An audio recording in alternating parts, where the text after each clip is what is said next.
Simpsons Index, an online spreadsheet that is also a podcast. This is the podcast. Coming out of SideQuest Studios, this is the Simpsons Index, episode 104. Hello out there, I'm Elliot Jay O'Neill, and joining me tonight is BT Calloway. Yo-yo. And Maddie Dockrill. Hello. Hey guys, thank you for joining us for the Simpsons Index. Now, normally this is the podcast where we watch 3 different episodes from 3 different decades, but today we're changing up the format a bit. What? Oh my god, so shocking, but actually going to be doing the episodes in chronological order, and we're skipping the HD era tonight, so yay! Listen, I signed up for a format. If you're changing that, we're rewriting my entire contract. Well, the negotiations will continue after the podcast is over, but for now, we are going to be telling the tragic story of Skinner and Krabappel's love, which... Giving away the ending. The happy story of Giving Skinner... away, lying about the ending. Skinner and Krabappel may or may not have been together. I can say that. Oh, dog, what are you doing? Right, ladies and gentlemen, we once again have a dog in this studio. Roxy, get out of it. It is once again a poodle. Unlike Bella, however, this one likes to get into things. This one's half poodle, half dinosaur. A very big poodle. It is not as easy to contain as Bella, but I think she'll be all right. Yes, joining us tonight will be Roxy as well as we go through these tales of love. So, starting out tonight, we actually watched an episode from the classic era, which was nice. We haven't gone in chronological order for a very long time, actually. Not since like 20 or something like that. Well, in episode 69, when we did the 2-parter The special. weed number, yeah. Not something we've done that often. Yeah, because we used to go oldest to newest, but... yeah, we dropped that because we realized our energy levels dropping off at the end of the podcast. Round about the time the episodes got crap. Yeah, now we start with the bad ones so that the energy levels are better sort of matched. Amazing. Tactical. Yeah. So, yeah, starting out on the tale of Skinner and Krabappel, of course. We started with Season 8, Episode 19, Grade School Confidential. First released in April of 97, directed by Susie Dieter, who's an amazing Simpsons director, and written by Rachel Polito, who just quickly... this is her only Simpsons writing credit. She also wrote the Bumblebee Man sketch in 22 short films, and is the wife of Bill Oakley. But yeah, she also used to write for Harvard Lampoon, got a bunch of other writing credits. But yeah, anyway, just thought this is worth pointing out because for a one-shot episode, like... it runs deep, yeah. Wow, yeah. Anyway, in this episode, yeah, this is the one where Skinner and Krabappel get together. Guys, what'd you think?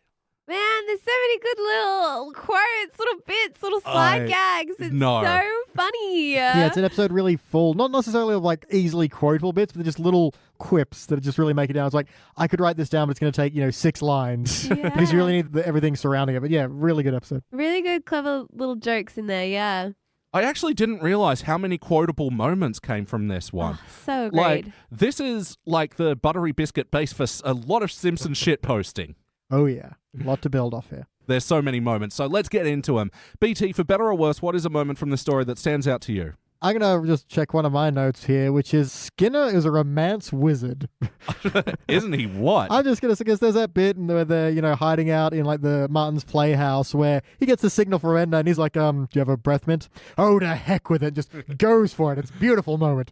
And also, later on when he's confronted by Chalmers, he's like, I'm sorry, you can't make me choose between my job and the woman I love. He's like, puts it all on the line. Yeah. That's a man. Swoon. Yeah, good stuff. And he stood up for himself. Yeah, this is the guy that we've always talked about, how they strike that balance between the tough authoritarian and the, whipped mama's boy. And here he gets to play a kind of new role, but he's still very stern and strong in what he wants, and he goes for it, and it's beautiful. Yeah, I guess, we are seeing like Skinner's trying to navigate this relationship while having major disapproval from both of those two authority figures, which make him buckle both. And he does it anyway. And yeah, way to go, skinny boy. How about you, Maddie? What is a moment from this episode that stands out to you for better or worse? Oh, God. There's so many good bits. I really love Homer in this episode, actually, because it's not an episode about Homer doing something dumb. It's just... he just has so many little moments that are just so cute and so funny and so, characteristic. Yep. sorry, that great bit where he's first introduced to the episode where he's just driving Bart and Milhouse around on the wagon in the by the space lawnmower. shuttle. It's so good. And then like Bart and Milhouse get bored and jump off. Homer keeps going and then gets coat hangered by the hammock. It's so good. With President Nixon as well. Oh my Will God. do, Mr. President. Like, It's he's so into it. He's so into it. And it's funny as well because I'm like, he went to space. Oh, maybe that's how it started. He's like, oh, kids, I'll show you exactly what it was like. He's just so into it. It looks like such a boring time as well. Like, I just thought that was so great. That was so funny. Yeah. I also really liked Bart's role in it as well, like, you know, aiding the relationship. And I think there are just so many funny little gags off that came from it. Like, Yeah. when he has to keep Agnes busy Oh, while they're on a date. good is that? Yeah. Oh my God, that cake bit is so, so good. You don't have any actual cakes, do you? Oh, no, don't care for cake. Too sweet. Like, it's perfect. It's so Agnes. Oh, it's so Yeah, good. it's so almost cute but incredibly irritating. Well, it's like she likes the worst parts about cake making. She likes judging things, you know? Pictures of them. Yeah. But you can have any picture you want to take home with you. And he's like, just, okay, that one. Not that one! That's a coconut cake! As well, the lick my thumb so I can turn the page. What? Can I just turn the page for you? No! Like, that is like a new level of sick that the Simpsons writers came up there when they Yeah. were thinking about that. Like, yeah, how can we make this as disturbing and unpleasant as possible? Well, yeah, especially like Agnes, who, is set in her ways, and her ways are very questionable. Like, it's actually interesting that she's not in this episode that much.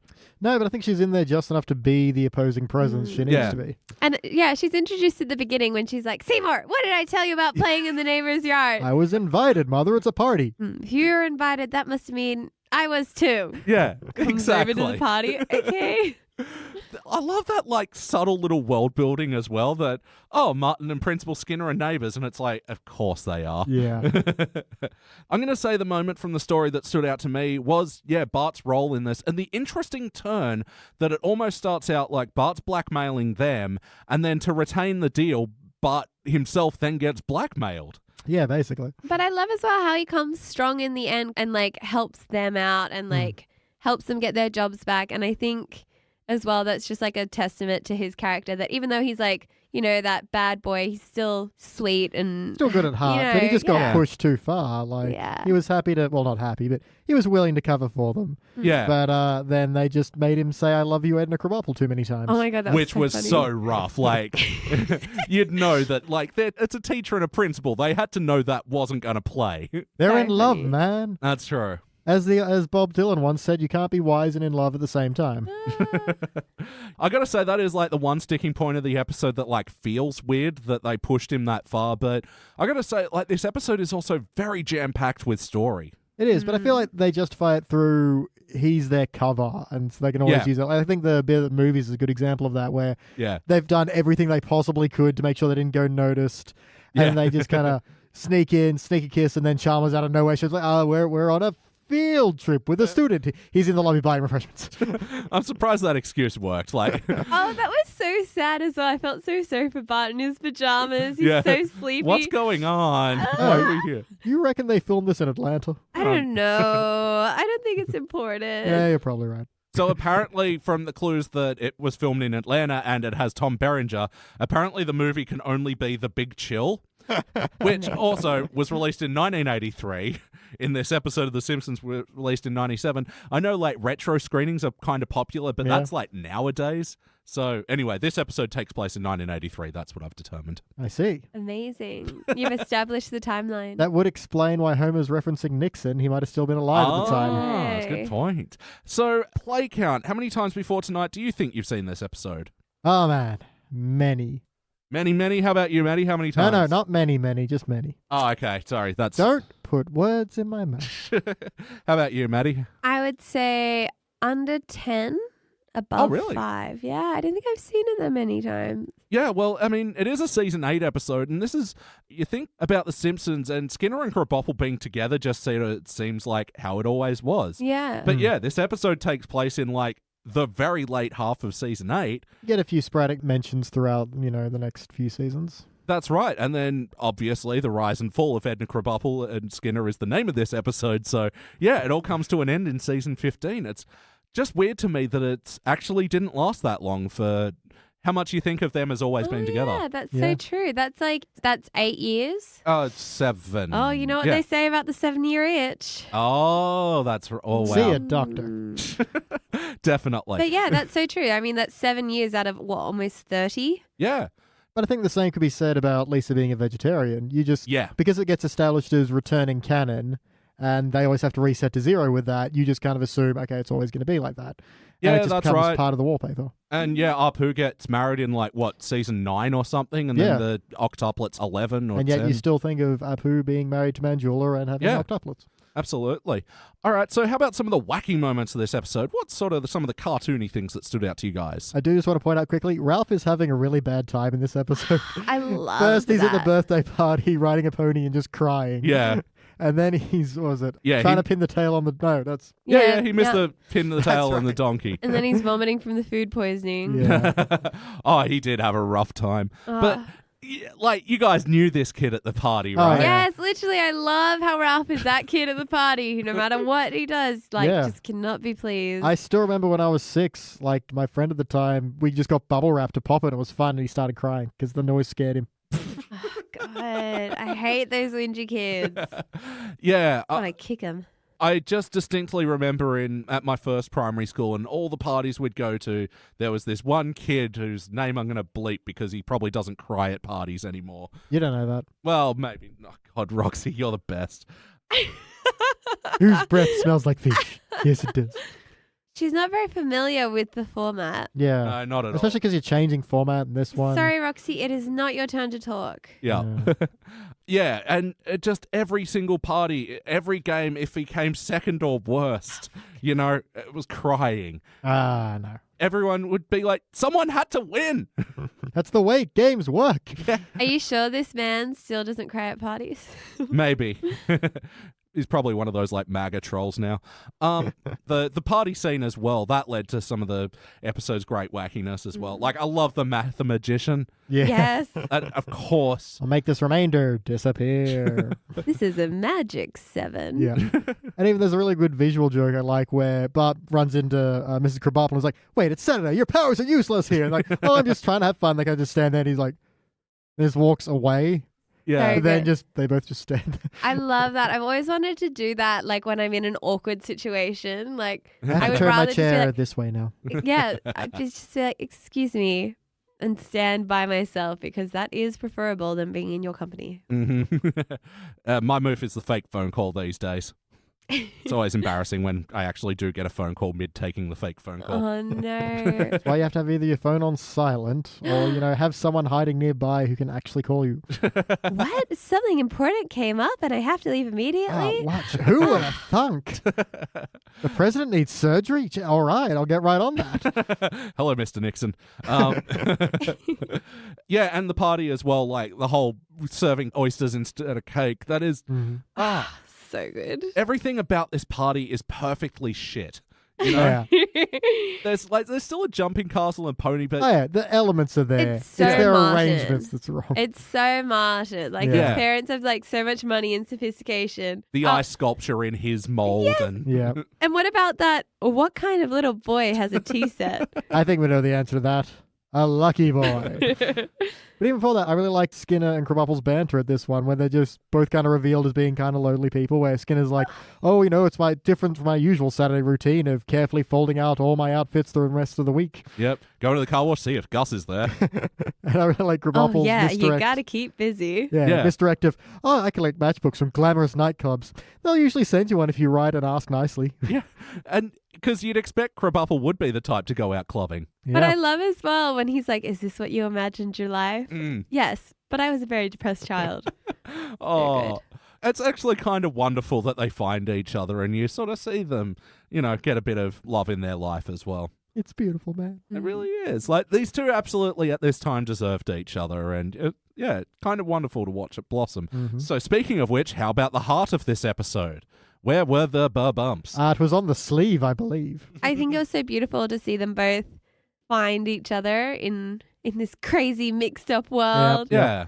Yeah, it's sort of that thing where extenuating circumstances would keep them from being together, but they wouldn't have found each other any other way. Yeah. And I think as well, like, poor Edna, I feel like she's had such a rough go with her love life. Like, she definitely has had a few duds, and I think it's nice that she finally ends up with a nice man. Yep. We've always heard horror stories about her ex-husband. But, Yeah.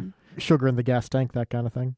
Yeah, that's right. Because other than the ex-husband, we just get a series of like one-shots. People who had their one shot with Edna Krabappel. Yes, you only get one chance with Edna Krabappel.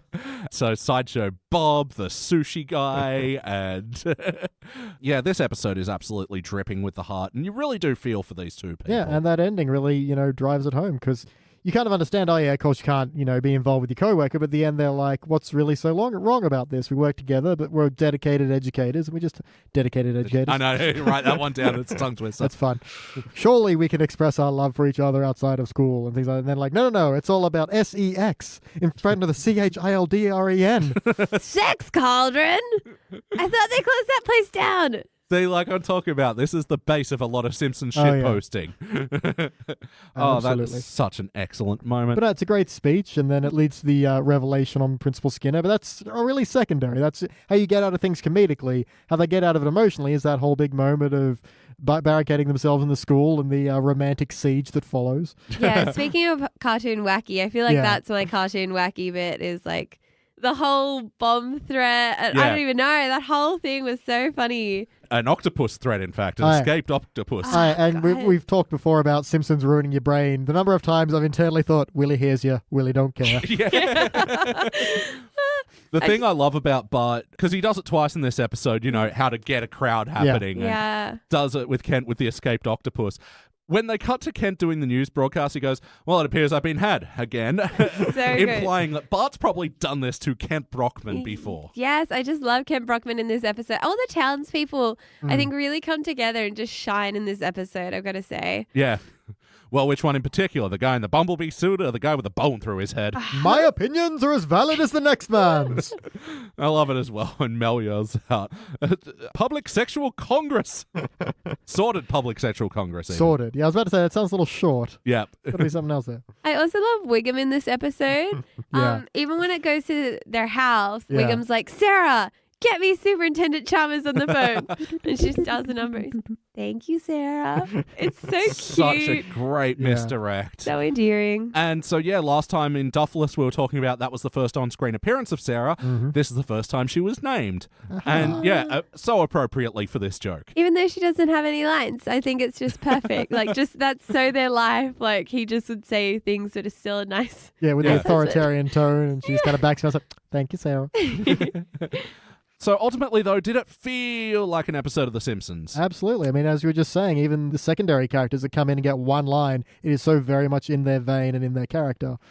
So, everyone is absolutely on point. And even though we're going to completely new romantic places. Well, yeah, that's it. And that was totally within the character's integrity that they do this. And, I mean, like we were just saying at the party when they first sort of started talking, this hookup totally makes sense. Because even Bart as well, like... Yeah, it gets explained why he would help them out. And I do really love that scene. It's like, some people might use this to blackmail us. Like me.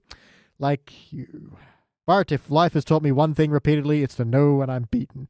Let's talk deal. Yeah. And still doing it in that Skinner authoritarian tone. Yeah, it's not please, please, please don't tell. It's let's make a deal. Yeah, definitely. And this question will definitely slip as the evening goes along because we are actually going to see the Skinnerization or the Flanderization of Skinner happen over the course of these 3 episodes. Yes, I still prefer Skinnerization, but yes. I think it's a better example of what goes on. But yes or no, would you watch this one again? Yep. Yes, please. Totally, we're going to watch it again. We're going to put it in a playlist. What playlist does this belong in? Let's just watch it again now. The Let's Just Watch It Again Now playlist. Mentions of Armour hot dogs. Yeah. Oh my god, that was so good. What kind of man wears Armour hot dogs? Yeah, I did not plan for this. And of course, last time you were on the podcast, Maddie, Armour hot dogs were mentioned. So maybe they just mentioned in every episode, but we just don't notice it. It's like Superman in Seinfeld, yeah. Yes. There's always a reference to Armour hot dogs. You just gotta somewhere. Look You just got to look for it. Yeah. Little hidden Easter egg. Of course, Armin Tanzarian backwards, his arm are hot dogs. Oh. With a Z. Got to start thinking that QAnon thought, man. Yeah. So other playlists, yeah, school stuff, shit at the school. You know what? I actually really like Martin and Nelson in this episode, Yeah. so I'd be tempted to do maybe You like are Nelson. You are Nelson. Here you are, Nelson. I was gonna get her to stop doing it. It looks like it's making her uncomfortable. I said. See? No, but that scene is so cute. And Nelson has 2 great ha-has in this episode as well. Yeah. And there's the thing. Oh, He went God. anyway. Yeah. He was at Martin's birthday. Yes, I love that he still was there. I love that everyone got food poisoning from the oysters. And I love as well that he was at the end when Skinner announces the virgin thing. And everyone's just stunned faced, and he's just, ha ha. I would just like to say now that I feel like the gravity of Seymour admitting that he was a virgin, for years when I watched this episode as a kid, I didn't really understand it. I was like, okay. Yeah. Like, I didn't understand it. I was like, okay, like, virgin's a thing I don't understand. But yes, I feel like now watching it again as an adult, I'm like, Yeah. God. Yeah, especially Chalmers' follow-up line of no one, and I mean no one anywhere, would lie about being a 44-year-old virgin. Yeah, it's such an excellent twist because you totally buy that in Skinner's character. Yes, And then- it's so... Yeah, and then in the revelation at the end that that's probably not the case. But I did think in the scene, just speculating, is Skinner really a virgin? Yeah, because I've always wondered that whole, that's what I love about elementary school, they'll believe anything you tell them. Did he mean the virgin line, or did he mean the line when he told Bart they weren't going to see each other anymore? Well, as Because when I well... was a kid, I thought he meant the virgin line, but now that I'm older, I think he means just specifically to Bart. Well, in the bit when they're on the date at Edna's house, they're eating their dessert of applesauce. I want you to swallow that applesauce and kiss me. I'm afraid I already swallowed it while you were talking. Yeah. She weirdly has a Charlie Brown candle. Yeah. What was that? That's It's so weird. romantic. And then when they're making It out, smells like peanuts. Oh. Nailed it. when the candle, they're Yeah. kissing, and then the candle's like almost burnt out. So Yep. I'm like, oh, Yeah. it's a fucking then- long makeout And then session. the next Jesus. scene, Skinner's all laid back. Like, Yeah, I assume he was Def's getting some. yeah. Yeah, so definitely the getting some playlist as well. Yeah, I love like their day after coolness as well. Janie, Yeah. Janie, Fulfini. And then, in order to survive a fire, oh, life's too short for this. Let's go pick wildflowers. And all the kids like, yay! Oh, that's so awesome. Any other playlists? Excellent one-liners from the cafeteria. Oh, that was good. They see Bart about to tell everyone, Skinny goes, good gravy. He's like, oh, thank you. It's just brown and water. I use this quote all the fucking time. Like, it is so funny to me. It's brown and water. What an excellent joke. I will never in my lifetime write a joke that good. Yep, it's beautiful. Well, because it's like the same as when you get shitty instant coffee or something, tastes like brown and water. Yep. Like, I've often joked that International Roast and Gravox are actually the same thing. It's just brand perception that makes you think you're drinking coffee, not gravy. The mind is a powerful thing and tricks you into believing things are coffee. Yeah. So, BT, would you like to change anything about this episode? Ooh, I hadn't thought of this one. I do feel on this critical watch, they start throwing around the love word very quickly.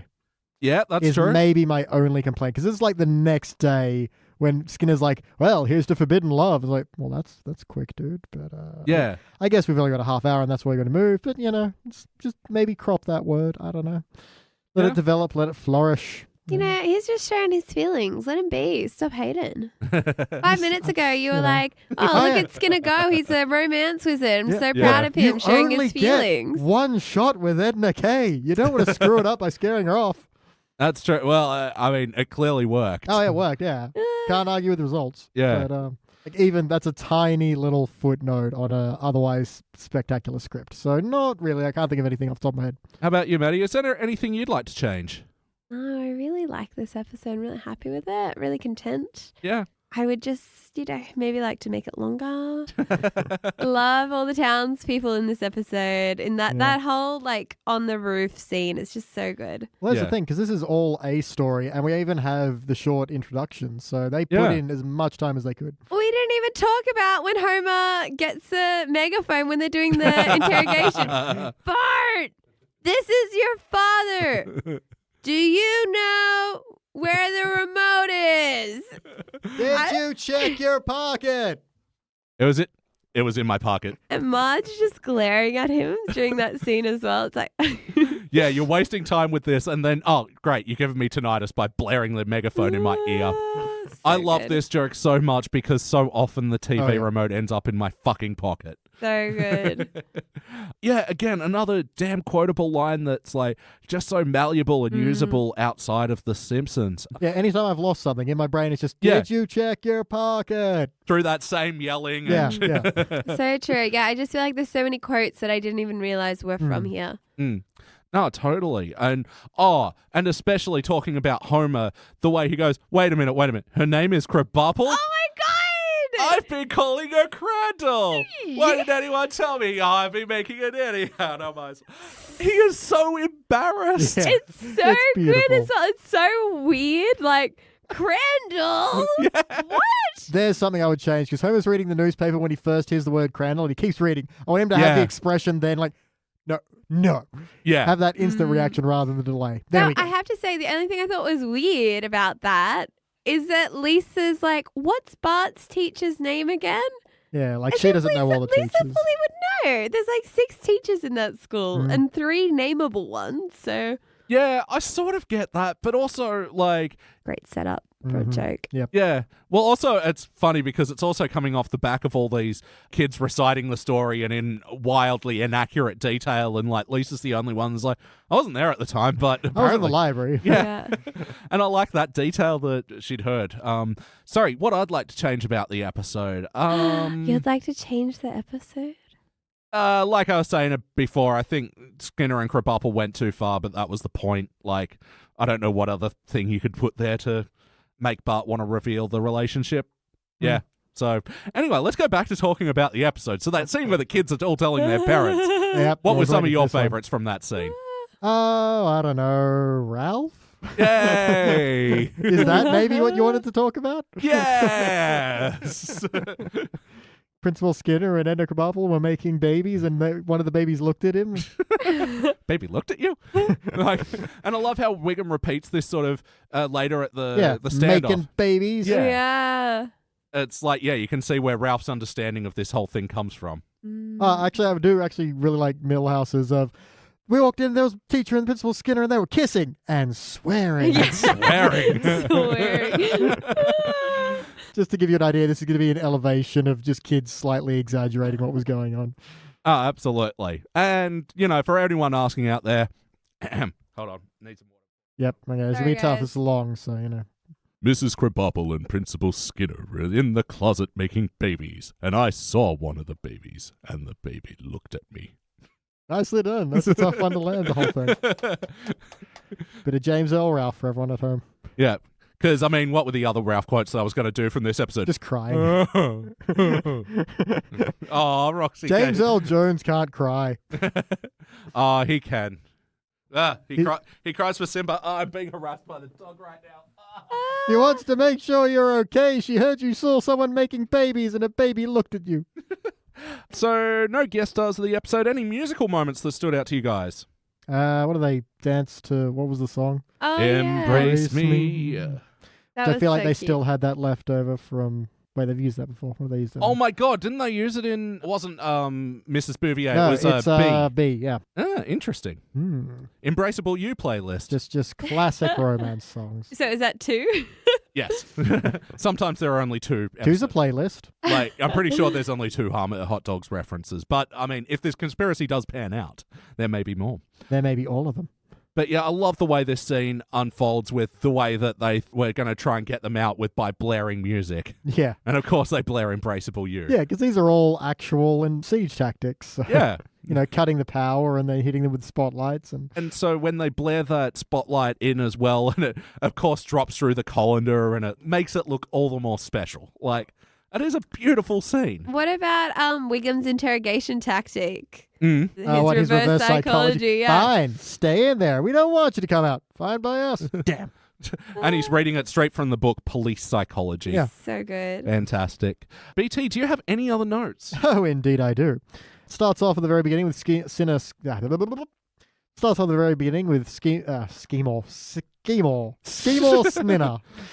It starts off the very beginning with Principal Skinner making announcements, and he's got a great one for the bake sale for the car wash has been cancelled due to confusion. Yeah. I really like that. What a great way to open the episode. Absolutely. It's sort of actually interesting that they start the episode with Krabappel having a bit of disdain for Yeah, I Skinner. know, it's interesting. And yet they find out they're not so different, her and he. But yeah, I like how she wakes the children up with just, a little sheet of firecrackers, yeah. Yep. I really like how Principal Seymour... God fucking fuck. Principal Seymour. Hi, you said the wrong thing. Yep. How Principal Skinner's... Yeah. Principal Skinner's note to Krabappel says, I want to see more of you, but then in brackets says see more. Yeah. Just in case she didn't get it. I hear reading. Oh, that is fantastic. Yep.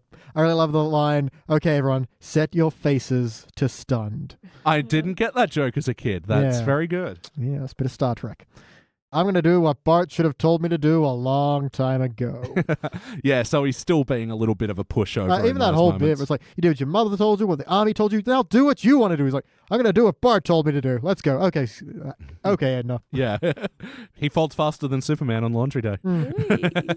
Actually, yeah, that's interesting, because one of the other podcasts we had you on, Maddie, the PTA disbands, where Krabappel and Skinner couldn't be more at odds. Yeah. Yes. Very interesting progression. We'll add it to the Krabappel Skinner playlist. Yeah. That's the way magnetism works, man. Sometimes Yeah. it's opposed, sometimes it attracts. And how about you, Maddie? When all the kids get sick from the oysters at the party and Lisa's on a stretcher and Bart goes, how come you got sick? I thought you were a vegetarian. Yeah. It's like, I didn't. I just wanted to leave. That was so smart of Lisa. Like, Amazing. I love it as well because we don't get to see Lisa pull shit like this often. She's always very honest and upright. It's just like, nah, even this dork is too much for me. That's how you know it's a bad party. Yeah. When Lisa is bailing. Yeah. Hey, the mathematician was screwing up the math. She wouldn't stand for that. So good. It's a magic 7. And also when they go to the movies, on the sign it just says movie with air conditioning. Amazing. Sometimes that's all you need. Honestly, I did that once. I was having my car serviced and it wasn't going to be a very long thing. So I'm like, I don't even have time to see a full movie. But it was so hot that day. I'm like, fuck it. One ticket for the second new Teenage Mutant Ninja Turtles movie, please. Yeah, I've done that before. I had time to kill between a flight. I was a bit hungover. And so we just went to the movies and slept there. Yep. I took a nap in Shakespeare in Love once. Sometimes you got to do what you got to do to stay cool. And hidden while napping. Australian summers can be brutal. Go to event cinemas. It's a $20 nap, but it's worth it. Where else are you Sponsored gonna by Event Cinemas. Yeah. So that's going to be like a new event cinemas thing. It'll be like, hey, you want to nap in peace? You want to make out? A quiet, dark room that's also cold. There'll be just random sound effects. They'll just play sounds. All right, it's time for my final notes. I like that Bart and Milhouse are very aware of their social standing. What, we're at a 3? 3.5. We get beat up, but they tell us why. I like how Skinner and Krabappel gave him a really shitty excuse. What was the excuse as well? We'll see a young boy's imagination can sometimes run away from him and see things he didn't really see. Really? You couldn't say you were rehearsing a play or giving a mouth-to-mouth? Yeah. Is it too late to use any of those options? Yeah. Man, this episode has got so many funny ways of playing out the situation where the characters are both dumb and self-aware at the same time. It's so good. Yeah. The balance is beautiful.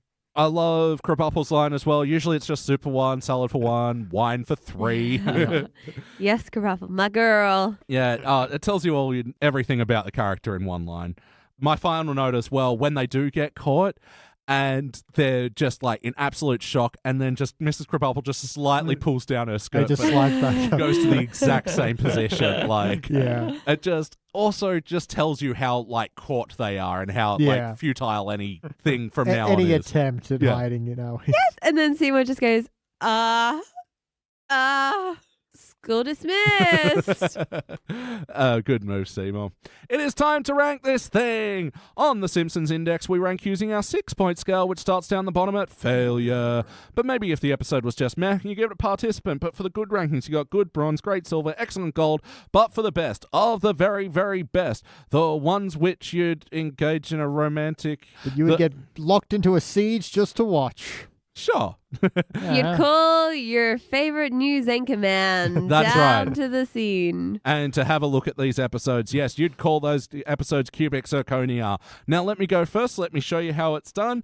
I'm giving this one a cubic zirconia. I think this is an essential episode because it does build the Skinner-Krabappel romance, but it doesn't do it in a way that feels cheesy or tacky or like The Simpsons had run out of ideas at this point. Yeah. Like, Doesn't feel like shark jumping or No. shipping or anything like that. no, it absolutely made sense, and I think they did it in an absolutely wonderful way. I couldn't give this any less, to be honest. Maddie, what would you like to rank it? You know what? I'm actually going to give it a gold today. Oh. I know. Like, I really love this episode. I really enjoy it. Lots of good quotes. But I'm just like, not like, oh, that was the funniest, best episode of The Simpsons ever. Like, Sure. I feel like it was one of those really good ones that I kind of forgot existed. All right. Yep, good call. How about you, BT? I'm on the border, but I feel like I'm going to fall on the gold side of things. It's really, really great, but I just can't quite push it into that perfect territory. One of those ones where there's nothing wrong with it, but it's just it's just shy of that cubic zirconia for me. Or maybe I'm just self-aware that I've been a bit too nice lately. Yeah, fair enough. Yeah, it's usually been me golding your cubics, Yeah. or however the saying goes. I'll cubic your gold. All right, guys. Well, that'll average out into being a shiny gold all around. That feels good. This will be joining other episodes from Season 8, The Homer They Fall, with Homer getting into boxing. Also, The Secret War of Lisa Simpson, where where Bart and Lisa go to the military camp. Yep. Oh, I like that one. Yeah, and other such episodes as Treehouse of Horror 9, which I'm pretty sure we did with you in the Mayoween Treehouse of Horror, Maddie. You. Yeah, and EI Doll, the Tomako episode, Team Homer, the Pin Pals, and also 2 cars in every garage and 3 eyes on every fish, which is a weird episode with Mr. Burns running for governor or mayor or something, and Blinky. Blinky. Yeah. One of these episodes that like feels dated, but it's like political commentary is so goddamn timeless. Well, it's because those clowns in Congress did it again. What a bunch of clowns. Indeed. Now, this feels very much on par with Homer They Fall, I feel. Yeah. It's very well built and nothing bad to say about it, just not quite that shiny perfection. Yeah, I think Season 8 might be the shiny gold. Yeah, still fantastic television, but it's not at its peak. I mean, I think it's hard to be a cubic when, like, it's not essentially the family. You know what Yeah. I mean? Like, I think that's probably why it fell in gold as opposed to... Oh, that's fair enough. All right, guys. Well, now we're going into the next episode in this saga of Seymour and Krabappel. This is going to be the episode where they get engaged. We are going to Season 14 special. Edna, we will be back. I remember liking this one. Let's see how we go.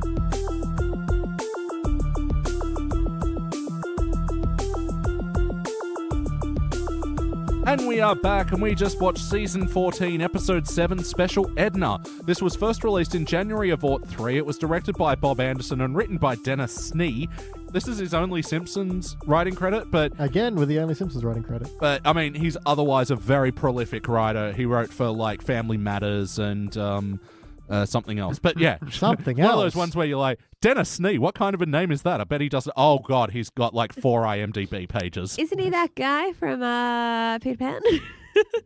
That's me. Ah, right. Played by Glenn Close. Close, but no. But no Glenn. There we go. In this episode, Edna Krabappel is feeling bad by being dogged by Seymour for so many times. He keeps like making excuses to go do stuff with his mother. So, but sort of feeling pity on her, nominates her for Teacher of the Year, and she gets a successful nomination. And they take a trip to the Epcot Center for the big award ceremony where Skinner proposes to Edna. Guys, what did you think? It's not bad. It's had some fun here. It wasn't terrible, but it was, yeah. it had its moments, Yeah. for good and bad. It Yeah. certainly did. So let's get into some of those. How about you, Maddie? For better or worse, what's a moment from this episode that stands out to you? I really like when they're like the whole like Disneyland kind of thing and the whole Epcot thing, and I love all like the different quote unquote air quote Rides. rides. Yeah. Educational rides. Yeah, I love all those. They're pretty funny. So I think that's probably a good moment, and I think the worst moment for me is just like what a pushover Skinner is in this. Like it's the bastardization of the characters. Yeah, we take that defiant romantic man from the previous episode, Yeah. and we get traces of it here, but we lose a lot. And it's, Yeah. Yeah, this is very much the Seymour Skinner of the teens era, very much pushed over by his mother at every turn. They just take too far. It's like it's past the point of funny. Yeah, and I think that's sort of what's letting this episode down, because it sort of becomes about too many things to do with Krabappel and Skinner, I find, where it's like, it's also about his mother. It's also about she might leave after getting this award. It's also about his shitty feelings and, yeah. Stupid feelings. To quote Agnes, your feelings are ugly and wrong. Yeah. It's such a shame because, yeah, I agree. Like, the Agnes and Skinner stuff tend to let this episode down. Well, yeah, the thing I want to talk about most is that Agnes in this episode, because we did kind of mention last time she was a little bit absent. Yeah. And this was obviously a problem they were going to run into. And here we get them having that problem. But yeah, it just goes a little too far with it, with its boiling down of the character to his base joke element, which is, he's a weird mommy's boy. And while you get some, kind of good jokes out of it, like when at the very end, when they get engaged, she's like, oh, great, 3 in a bed. You're like, be like, wait. Yeah. Now I'm thinking about the mechanics of their actual relationship. That gets weird. No, that's it. And I think that's the thing. You don't even really get any reprieve from it. Like, even when he sort of proposes to Edna and it's like in defiance of his mother, it doesn't really feel like much. Yeah. Yeah. To be fair, I think it starts off pretty well. I like at the beginning, we're like, ready for a romantic apple picking weekend. And he's like, oh, well, unfortunately, mother needs me to go massage her neck, but I've got these store-bought apples for you. It's like, the apples weren't the point. Yeah. I did like the pager complaint, fridge too loud. Yeah, that was my favorite one as well. Yeah. Yeah, but also I didn't like the way that Skinner was like, oh, I got to pee on this fire. And like, that's the thing that sticks out to me about this episode for worse, that Skinner keeps making it about him. And that doesn't really feel like something he'd do. He seems really fucking unempathetic towards Krabappel, and that doesn't really make sense to me. Well, yeah, and it's also the sense that he knows there's a risk of her becoming, like, famous or winning Teacher of the Year. Like you said, when it gets announced, he makes that, oh, I better pee on this fire comment. Yeah. But then does nothing until she's actually in, like, why doesn't he already go with her? I don't know why he didn't go with her at the beginning. That didn't make any sense. Yeah. He's a partner. He's her principal. Yep. Like, Totally makes sense. And if they'd had a bit where she was talking about how excited she was and he was like, oh, I couldn't possibly leave the school, then at least you have some kind of, it's his dedication to being a principal versus his dedication to his romantic life that would also be going on, as opposed to just, oh, it's all about mother. like the Simpsons family got to go. Yeah. Yeah. And the principal he didn't. What? Yeah, Homer didn't really want to go. Homer was pretty explicit that he thought Epcot was the worst part about this trip.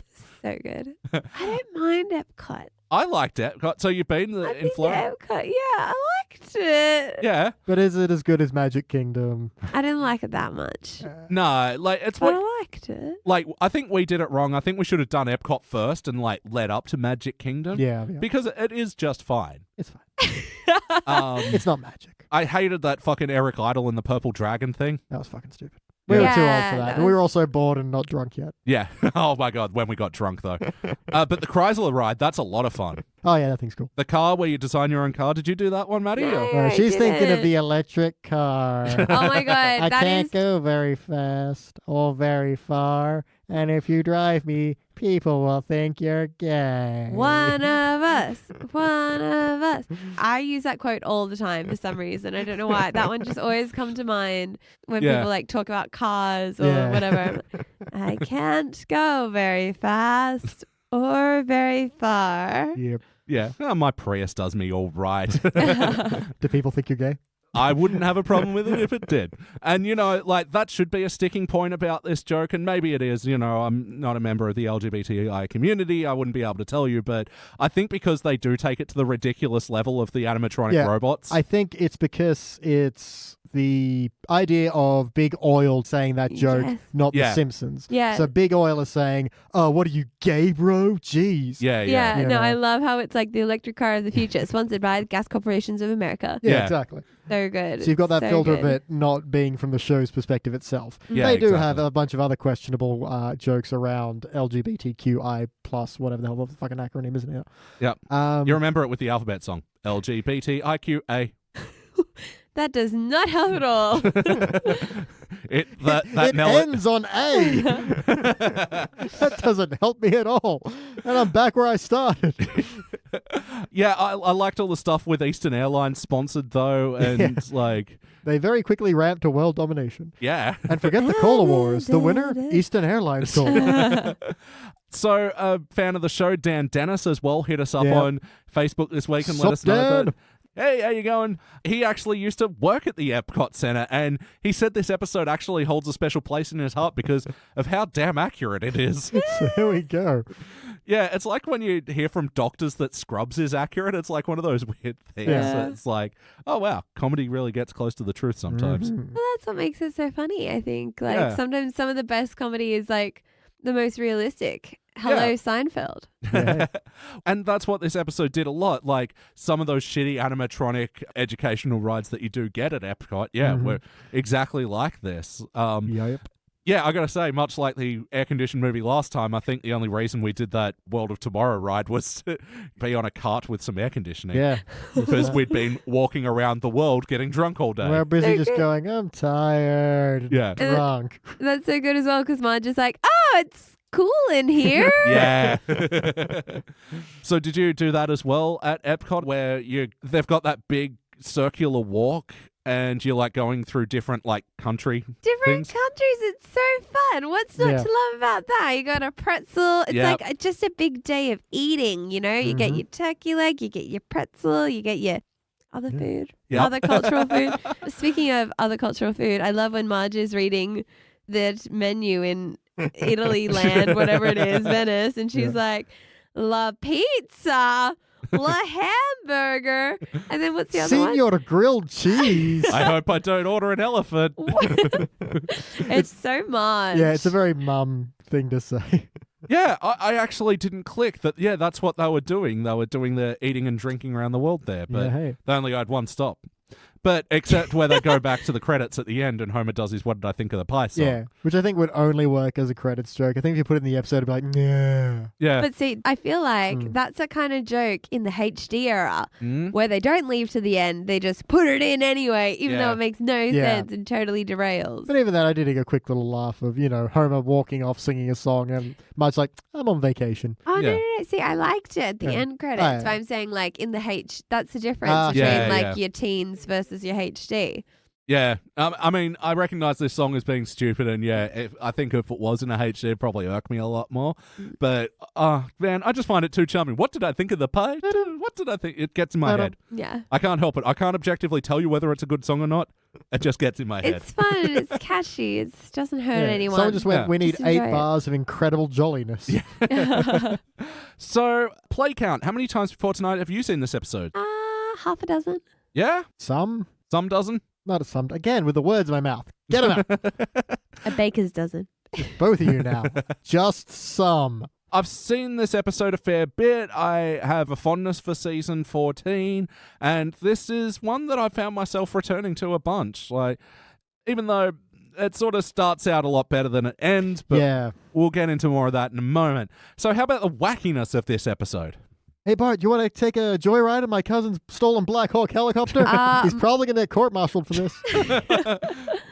It's so dumb, but I love this joke. Although, I think this was on the other side of the bad gay joke thing where they take the helicopter to kissing point and make dudes kiss. I don't know. Oh, see, I liked that. I thought it was so funny because they're all crying while they're doing it. Yeah. Oh, I guess it is a bit sexual harassment-y.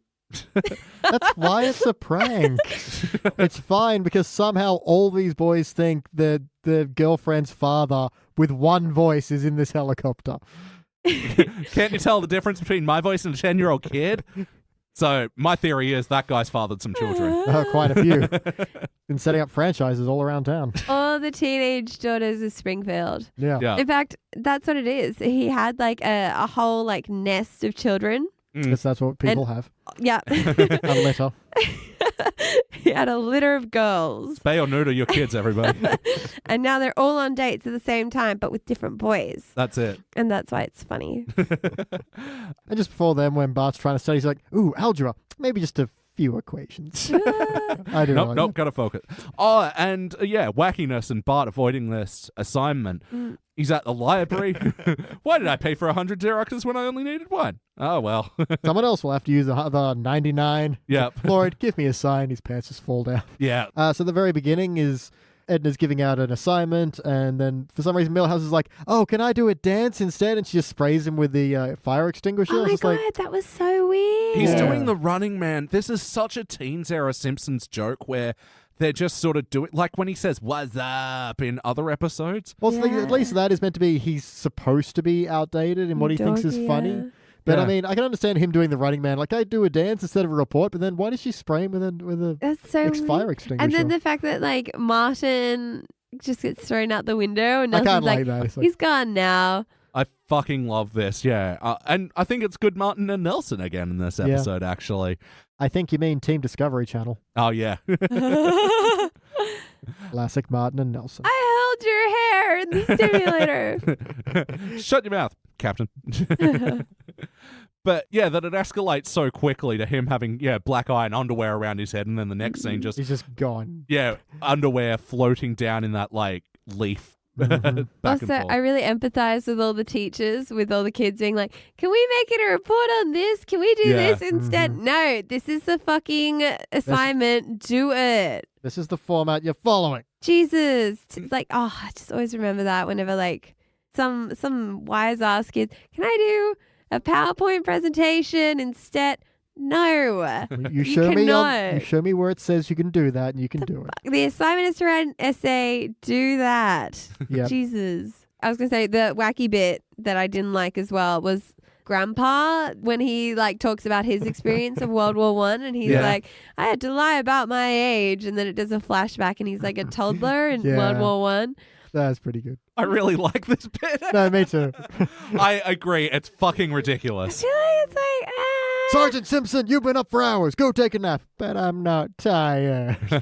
And then how it cuts back again and then repeats the joke. All right, I've got all I need. Good night, Grandpa. But I'm not tired. Do you need to go to the bathroom? Always. I liked the full circle of life of that. But yeah, I was just like, this is too ridiculous. It's the circle of life. That was the wrong melody. I'm sorry. I'm not very good at singing. No, that's okay. We won't get sued that way. True. Damn my musicianship and having to sing the right melody all the time. Damn your natural showmanship. Your Honor, he had perfect pitch. He knew exactly what he was singing. Literally, give me any song. I can butcher it past point of recognition for That you. sounds delightful. The winner takes it all. The winner takes it all. Yay. Is that it? Yeah. I don't know. I don't know any words other than that. So Another wacky thing, and jumping to the guest star of the episode, Little Richard played himself. Oh, really? Now, this is around where I thought the episode was also coming off the hinges a bit. Yeah. 'Cause, I mean, it was fine and there were some good jokes around him, but it did feel like, we've got Little Richard. What can we do? Yeah. I mean, I do really like the joke where Homer's like, Purple Rain! Shut up! Michael Jackson told me to shut up. That good old 3 layers of wrong. Yeah. I love that Little Richard is presenting this award, like full stop. That's just amazing. Like, what? And then as well, it shows the crowd and there's like 14 people there, maybe. Oh, yeah, because in the establishing shot, there was a sign gag saying, teacher awards tonight. There are so many available seats. So good. So good. There's no one there. It's perfect. But yeah, they like tie Little Richard to the episode by going, I know about teaching. I taught Paul McCartney how to go, woo! Which he did. You listen to Paul McCartney's Woo, clearly influenced by Little Richard's. Amazing. The more you know. Dun, dun, dun, dun. Yeah, I thought he was a fine guest. Like, it was a very tenuous link, though. Yeah, he did fine, which is more like, oh, okay, he's here now. Yeah, I feel like he probably didn't even need a speaking role. Just the joke being him as the presenter was enough for me. Yeah, fair. That was the peak Yeah, it is of definitely the comedy. just a step above. Little Richard, what are you doing in Epcot? Yeah. You know? And especially like tying into Skinner's patheticness, I only had enough money to buy the ring box, and he's, oh, take one of mine, baby. Woo. Yeah, I do like Skinner's line there, though. Yeah. Oh, I felt naked there for a minute. Mhm. I'm sorry for the Elliot, bad what Little is Richard this? accent. Really, my impression is based off the Family Guy bit, piano riff woo. True. That's a great bit. I love that bit as well because, especially at music college, studying all these old blues musicians, there was only a little bit of difference between them. Mm. And they talk about them like, this guy came along and did the most revolutionary thing. Yeah, Little Richard, he played it faster and said woo a bunch. That's Hey, the key when that difference. hadn't been done before. Most people get at the piano and they just play slow and never say woo. This guy changed the game. He said, woo. But not like woo. We'd heard who before. We'd heard shoe before. We ain't ever heard woo. Yeah, the old Howling Jack song. You and my shoe. Wait, I don't want to run with that. So how about some of the heart of this episode, speaking of the proposal? I really like, actually, Bart's heart in this, where he The just Bart feels heart? bad for Edna and, just wants to be nice for a change. Because, she doesn't give up on him, as he says, makes him redo that whole report, but sits with him the whole time, explaining World War I to him. Yeah, that's right. That's sort of a weird, tying off of Bart's storyline at the start, though, isn't it? Little bit. But, He comes back a little bit at the end, so. but it gets us to where we're going, and yeah, that's a good point, yeah. Bartholomew's Heart-tholomew. Yeah, so what about Skinner's heart? What did you think of that? Boo. Skinner's heart was so insincere. I feel like the whole proposal was so botched and half-hearted. It didn't even have a ring. It was just a last-minute thought. Well, he had what he could afford. But when did he buy it? Because Yeah. the thing is, the whole plan was to sabotage Edna, Which is Yep. fucked. which was awful. Just like, to be fair, he gets himself out of realizing it's fucked before someone has to tell him, Skinner, that's wrong. But even then, it's like, By the way, blackmailing with Bart playlist. Yeah. It's weird that, Bart made the turn as well. It's for a fine enough reason, the whole teacher's pet drawing, but also, It's much more sudden. It was pretty weak, yeah. But, Krabappel doesn't even get to acknowledge that he tried to sabotage her. Yeah. She got too caught up. I feel like I wanted Edna to say no to the proposal. And I guess, I'm glad, spoiler alert, that she turns down, the wedding and she walks away at the altar. Fuck you, Seymour. Yeah, because this is the thing, it really does just feel like he made it about himself. Yeah. And this Yeah. is sort of getting into a personal gripe with the whole idea of a big wedding proposal. It does feel like sometimes the dude is making it about himself. Yeah, unless you know the person loves pageantry, Yeah, and big moments, then yeah. yeah. If you want to kill a night with a bottle of wine, watching proposal fails on YouTube is hauntingly hilarious. Didn't even know that was a thing, but of course it is. Yeah, I was gonna say, I know what I'm doing this weekend. I got the idea from The Good Place when she goes, I'm going back home with a bottle of tequila and I'm watching wedding fails. I'm so did it feel like an episode of The Simpsons? Sporadically, I think. There are elements that definitely... I think that first act especially is actually a lot of fun and get a lot of jokes out of it, despite that opening where Edna just sprays down Millhouse with a friggin' fire extinguisher. I was initially like, okay, this episode's going to blow, isn't it? But then it gets quite good, and I have a lot of fun, and then it just kind of loses itself. Yeah, it's weird. I feel like there are elements that are definitely Simpsons-y, but it's just very scattered and not in that fun kind of Simpsons way. Yeah. Not in a fun, sporadic way. Just scattered, I think, is a good term for it. It's the pieces are there. They're just too few and far between. They don't really mesh well. It doesn't really fuse. Yeah, I think maybe this is going to be a downfall in just stunt location casting. If they hadn't had it at Epcot, if they had been like, we're going to Ontario. Yeah. But see, I love that's the thing. I wouldn't change it not being at Epcot. I was thinking, what would I change about the episode to make it flow better? I wouldn't change that, and I wouldn't change the opening act. So I don't know. It just doesn't work. I kind of feel like once they get to Epcot, they feel like they can just rest on their laurels and be like, hey, we're in a fun place. The wackiness is surely going to come out in the writing now. We're going to have a great time. And then they kind of lose the plot a lot more once we get there because they're just like, up Enron ride. That's good satire. Yeah. Which it was. Rich. It We're was gonna be good rich. stuff. Oh, yeah, it was. Oh, no. Oh, we're going to break even. No. Into the poorhouse. It's yeah. Fucking hilarious. Like, and I feel like that has been another, like, mid to late teens gifable moment as well. Oh, yeah. Yeah. Fuck, what question are we on? Feeling like an episode of The Simpsons. I say that all the characters were themselves, though. I feel like we were starting to see them, like, leaning in to the tropes, especially to do with Agnes. I don't feel like Skinner felt like himself, though. Yeah, No. I agree with that. I don't think Skinner felt like himself. Yeah, he got one good line of Edna Krabappel, please report to the principal's arms. Like, yeah. Yeah. But that was about it. And then, yeah, that got ruined with that he brought Agnes there. Well, she's paying for the room. Technically, she brought me. And it's like that really kind of undermines what I think Yeah. is a kind of a great wacky moment that I can't believe we didn't mention before. Well, she's in Orlando where you think she'll meet someone better. It's like, are you kidding, man? You can't turn around without bumping into a handsome man. Take my card. And just dives out the window and gets kind of this.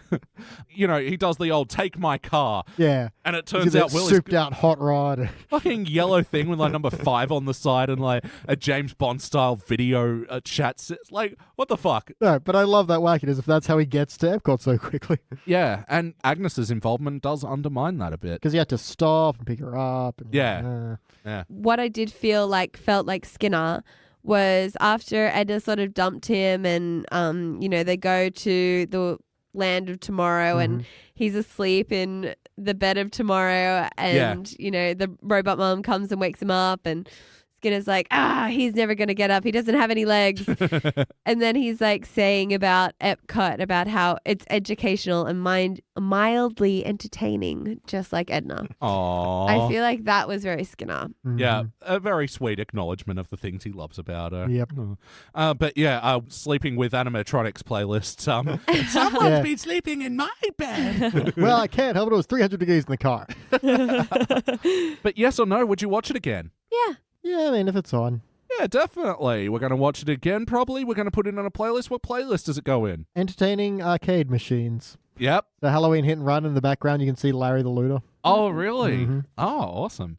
It was pretty brutal, but I did like that joke. And I also like the hop in the back of, don't turn around, just keep driving. Makes me want to do that at like a Daytona or whatever.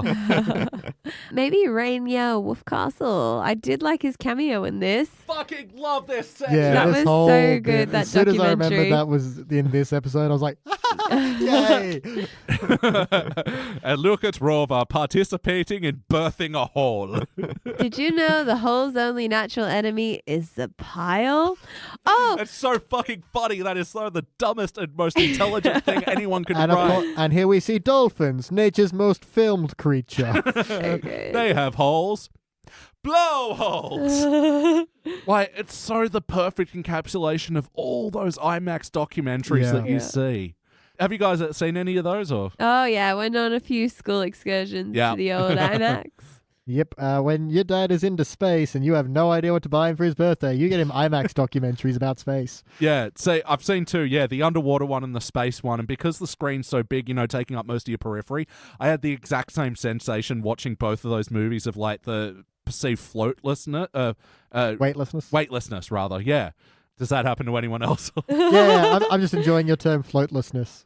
It's what we're experiencing right now. I'm tired. After bed, sleepyhead. Any other playlist you'd put this in? We actually have a weird double reference to... What the frickin' hell is his name? Little Richard, No.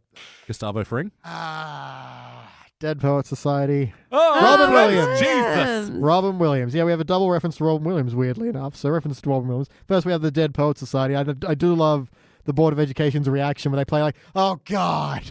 Yeah. Well, Dead Poets has ruined a generation of educators. I really wish they cut the joke there and didn't cut back again because, I mean, we've seen Dan Castellaneta do his Robin Williams routine before. Yeah, but I think they needed a justification for why they hate it so much. It's like, oh, great, we're doing this whole bit again. Yeah, I guess if you don't know the reference, it'd, but Yeah, but also when Skinner walks into the classroom, he's like, oh, I'm sorry, I was looking for my girlfriend, not Pandorba. Pandorba is Mindy on Mork and Mindy oh. with Robin Williams. And did you know Robin Williams, yeah, he played the genie in Aladdin. Whoa, what? No, I'm leading up to another thing. You should know that bit. Oh, right. And Dan Castellaneta, voice of Homer and many other characters in The Simpsons, voiced the genie in Aladdin, the TV series, and Return of Jafar. There we go. Fascinating. It's the circle of voice acting. So he's like, yes, I can do my Robin Williams impression again. All those years of practicing in the shower paid off. Yeah, Simpsons playlist, Dan Castellaneta doing his Robin Williams routine. It comes up a lot. Any other playlists? Xeroxing of butts. Yeah, that actually does come up a lot. I know. Little Party Boys, Body Butt. Little body boy. Hey, Pitcos. BT, what would you change about this episode? I'd like to kind of see a version of this where they go somewhere other than Orlando. I feel like, even though there are some good jokes there, I feel like maybe that's why the main plot derails. They put too much focus on what kind of jokes can we make at Epcot rather than what do we do with this plot line. Yeah. And I think maybe that's why, because the first part of this is pretty fun. It's I would give it a solid silver. But then the follow-up just kind of lets it down a little bit. And especially that we should have finished on such an emotional moment that would have had us go, aww. Yeah. Instead of like, eh. How about you, Maddie? What would you like to change? You know what? I think I would change Agnes coming with Skinner. Mm, Because yeah. I really like the Epcot bit. I also really like, the whole idea that this really boring Teacher of the Year award is going to be held at Epcot, which, Yeah. it's pretty boring. I like it. It's boring. Yeah, but I mean, Magic Kingdom, you can go Yeah. for 2 days. Yeah. Epcot, you can do it in about half an hour. You do it once, you get the gist. Yeah. It's fun. Anyway, but yeah, I really like Epcot. I really like all that. But I think Agnes needs to be stayed at home, and I think Skinner needs to focus on winning Edna back, as opposed to focus on winning Edna back, get there, and then get distracted by Agnes, and then go, oh, I'm going to sabotage her. You should have been like, crap, I need to marry Edna, and then work on an elaborate proposal. Yeah, you could have easily Epcot. had the act of ignoring his mother long enough to drive to Epcot and be there was the show that he was willing to, make space for Edna in his life and ignore his mother every now and then. Yeah. Yeah, I think I'm sort of somewhere between both. Like, what I really wanted to change was actually to have Skinner have like a more solid reasoning. And also, if he's worried that Krabappel is going to move on, because that's the part of the episode that I feel like is pretty shoehorned in. Yeah. That he's worried about her leaving, especially with the guy running the show going to all the teachers, if you win, you'll make enough money so you can leave this crappy job. And with the newspaper as well, will she leave her career now? It's like, when did she ever mention this as a possibility? Yeah, she is the only one who never says, maybe I won't teach anymore if I win. Yeah. Everyone else around her says it, yeah. So I think that reasoning needs to be scrapped, and yeah, I think they do need to lean in harder with the mother stuff, but also lean out harder and like jumping on what you were saying, Maddie. Yeah, probably not having her go to Epcot. Yeah, you know what? Just have a scene where Chalmers comes in and goes, well, now that Edgar. God. What the fuck is with me and names tonight? Well, now that Edna's been nominated for an award, we can probably get her into a good school. You'd want that, surely. You'd want the love of your life to get a better job somewhere, and that's what drives I could lose her. Not only not see her every day, but also lose her emotionally. She's going to be swept up in this world. That'll be something. And but an award like that, she can go start teaching in private schools. Yeah. And it's so easy. You have one scene with Chalmers instead of the newspaper telling the audience. Yeah. And it would be a good echo of Grade School Confidential as well, where he's stuck between his work and his family to be with this woman. Musical moments. Woo! Woo! And now enjoy the music of the Turtles. I can't see me loving nobody. Oh, actually, you were on another podcast where we covered an episode with the Turtles. What? The way we weren't, the flashback to the camp and Homer and the eye patch. And Oh, yeah. What song was that? the Turtles, the same song. And it was during... Oh, yeah, and they do that sailing theme. Yeah, and it was during like that Yeah, weird with the- montage that we were like, Oh, that was God. super out of place. It sucked, that montage. It really Fuck. Now you're making me think about how much I hate that montage. I also like that Simpsons have like 5 romantic songs, and that's it.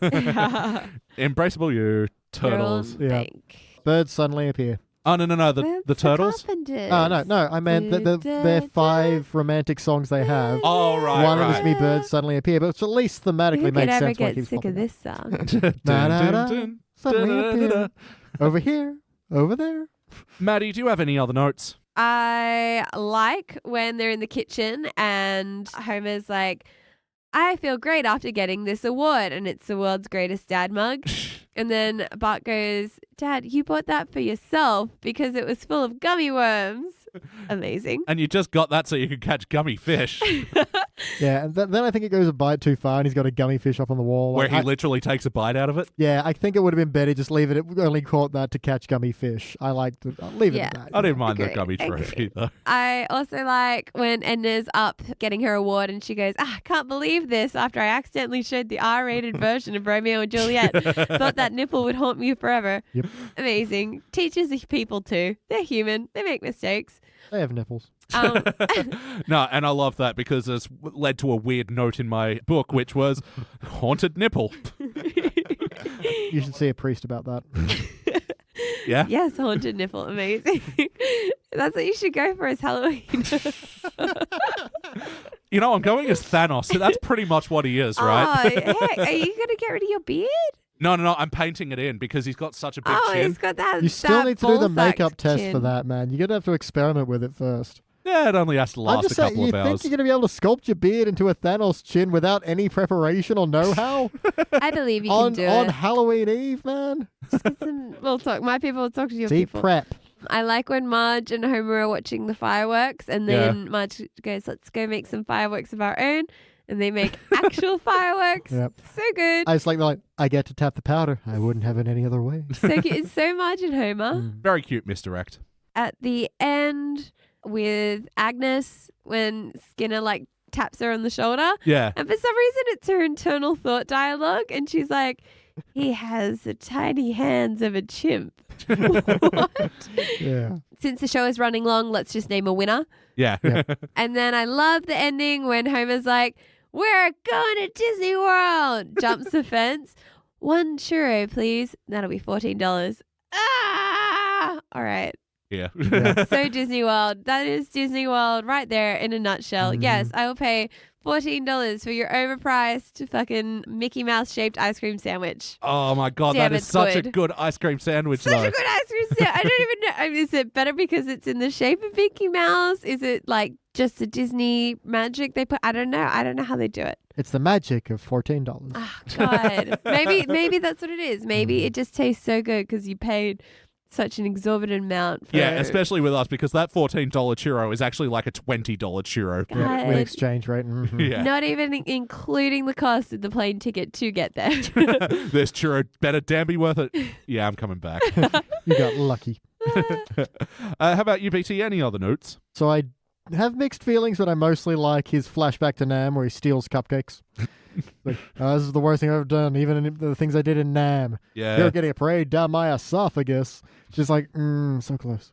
Yeah, it probably was one of those one bite too many, wasn't it? It would have just been sold if you picked up the cupcake and Yeah, Yeah. that would have been enough. The esophagus was maybe a bit too much. Yep. Also, when Bart hands in his report, so what? An F? But it's the right amount of pages. Yeah, but most of these are ads. So good. He Most sold ads, haven't as please. well. Yeah, it was good. It's time for my final notes. So now it's time for his final notes. Elliot's final notes. Let him read them out. Yes, so now it's time for his final notes. Elliot's final notes. Let him read them out. Final notes. Courtesy of Danny Rosewell there. If you didn't pick it up, that's to the tune of Pendulum's remix of the ABC News theme. Also known as the ABC News theme. They barely changed because they're shit. Oh, wow. Throwing down the swing against Pendulum. Actually, not even Pendulum. Just that one song. I hated it. Mm. Still do. Take that. When Bart's running through the list of all the potential men in town for... Oh, there's your musical moment. I believe in miracles. Yeah. Yeah, there were some very low cards in that hand. I have a Jordan Zadel corner. As much as I love the joke about the locket that Edna, unclips a locket, it's her and Skinner, and then she unclips a third panel and it's Agnes. Yep. Yeah, there's no way that they showed the physicality of that, actually working like that. Nope. The Agnes Skinner photo would be on the outside. Yep. But still, I love this joke. Mm-hmm. Shout out to Jordan. Always in our thoughts. Always. And our corners. They do a bit of like overselling how naughty Bart is. The devil in the blue shorts? I thought he was an urban legend. Ay caramba. Yeah, come on. He's not that bad. Edna had a really bleak line. I hope one of those thugs puts a tack on my chest so I can feel something. Yep. Whew. Hey, she had a very depressing childhood. Yeah, yeah. But yeah, then like I really got sold on the emotion then when like she got given the teacher's award and she was Yeah. surprised and So cute. then Nelson going, ha, you're crying. Nelson, we're giving you an award for Bully of the Year. Ha ha ha ha. And then he like the guy like leans over, it's like, here you go, give me one for the road. Yeah, Like, the wedgie. there's another great gifable moment which I'm going to have to remember. Skinner thinking he's going to be announced in Krabappel's speech and he does the whole walk on, walk off. That's so good. Definitely make that. I demand it right now. I would like a gift.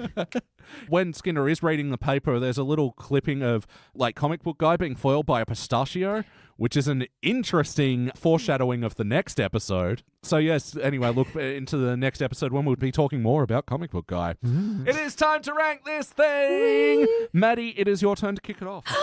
Oh gosh. Okay. You know what? I feel like a silver. Silver. Actually, you know what? I gave the last one gold. God, I feel like Follow no, you know follow what? your heart. Silver. Yeah. Yeah, silver. How about you, BT? I'm going to go with the bronze. It started on a silver, and that's why I'm kind of bummed out, because it really it loses itself a little bit, whether it be too much Agnes or in the wrong location or a mixture of everything, or just, I think, ultimately it led to what you were saying about just poor motivations. It just loses me a little bit, and it loses a bit of the character, and yeah. But hey, I still have some fun. Yeah, I had to break this one down into the axe to come up with my rank, and ultimately I think the axe went gold, silver, bronze, so that's going to average out into a nice average silver for me. Look, this episode could have been a gold if the ending was stronger, and like I feel like I'm even being generous with a silver, but I feel that's like where I'm- your heart says, yeah. Yeah, I feel really generous with my silver because that's like only a difference between, the last episode, which I loved, and this episode I felt was just like a bit meh. We've talked a lot that silver is hard to land on exactly where that It gauge is. literally is that grey area. Yeah. but everyone's happy with their ranks. Mm-hmm. Yeah. You want to change it? You're making a very thinky face. Is bronze meh? Meh participant, but for the ones you'd watch again, good bronze, great silver, excellent gold, best of the very best cubic screen. All right, go bronze because I feel like Oh. it's definitely not good. Oh, well, bronze is good. Bronze is, yeah. Yeah, it's not participant. I've seen participants. They're fucking terrible. It's bronze. Yeah, we say good bronze, but what we really mean is like good meh. Yeah. See, I was thinking Yeah, I silver still say, meh. okay, bronze, good silver, excellent gold. Yeah. But for the best. Of the best. Yeah. All right, well, now with that ranking, this will be a shiny bronze. Mm. This will be joining other such episodes as well as some from season 14. I'm spelling as fast as I can with Lisa and the Spelling Bee. A Star is Born Again, where Ned starts dating a movie star. Yeah, I yeah. like that one. Yep. Yeah. Old Yellow Belly, where Santa's little helper becomes the Duff Spokes dog. Homer of Seville, where Homer's an opera singer. Day of the Jackanapes, where Sideshow Bob tries to control Bart with mind control. And Alone Again, Natra Diddley, where Maud dies. Oh. Classic. All right, well, that about does it for Special Edna. Now we're going to the final episode in this Skinner and Krabappel trilogy. We're going to My Big Fat Geek Wedding. We'll be back.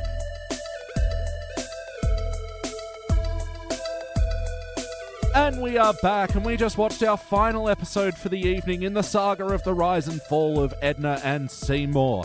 This was Season 15, Episode 17, My Big Fat Geek Wedding. First released in April of '04, is directed by Mark Kirtland, written by Kevin Curran, R.I.P.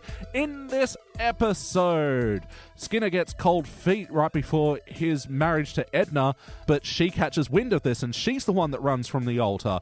And then on the rebound, she hooks up with Comic Book Guy, who proposes to her in a Comic-Con like thing, and the Bimon Sci-Fi Con. How did I slip on I was that one? about to say. It's in the Bimon Sci-Fi Con. Anyway, that happens. Guys, what'd you think? I liked it more than the last one, actually. Oh, really? Yeah, I felt like it was a little bit more cohesive. I thought they had a lot of fun with like the wedding and the pre-wedding ritual stuff. Like, Yeah. Mixed feelings. Yeah. I like parts, but yeah. I gotta say, a lot of the gripes that I had with the last one actually roll over into this one. There's a lot less Agnes in this one. Yeah, actually, that's a very good point. Any Agnes problems we have in the last one, I suppose, have largely dissipated. Yeah. Mm.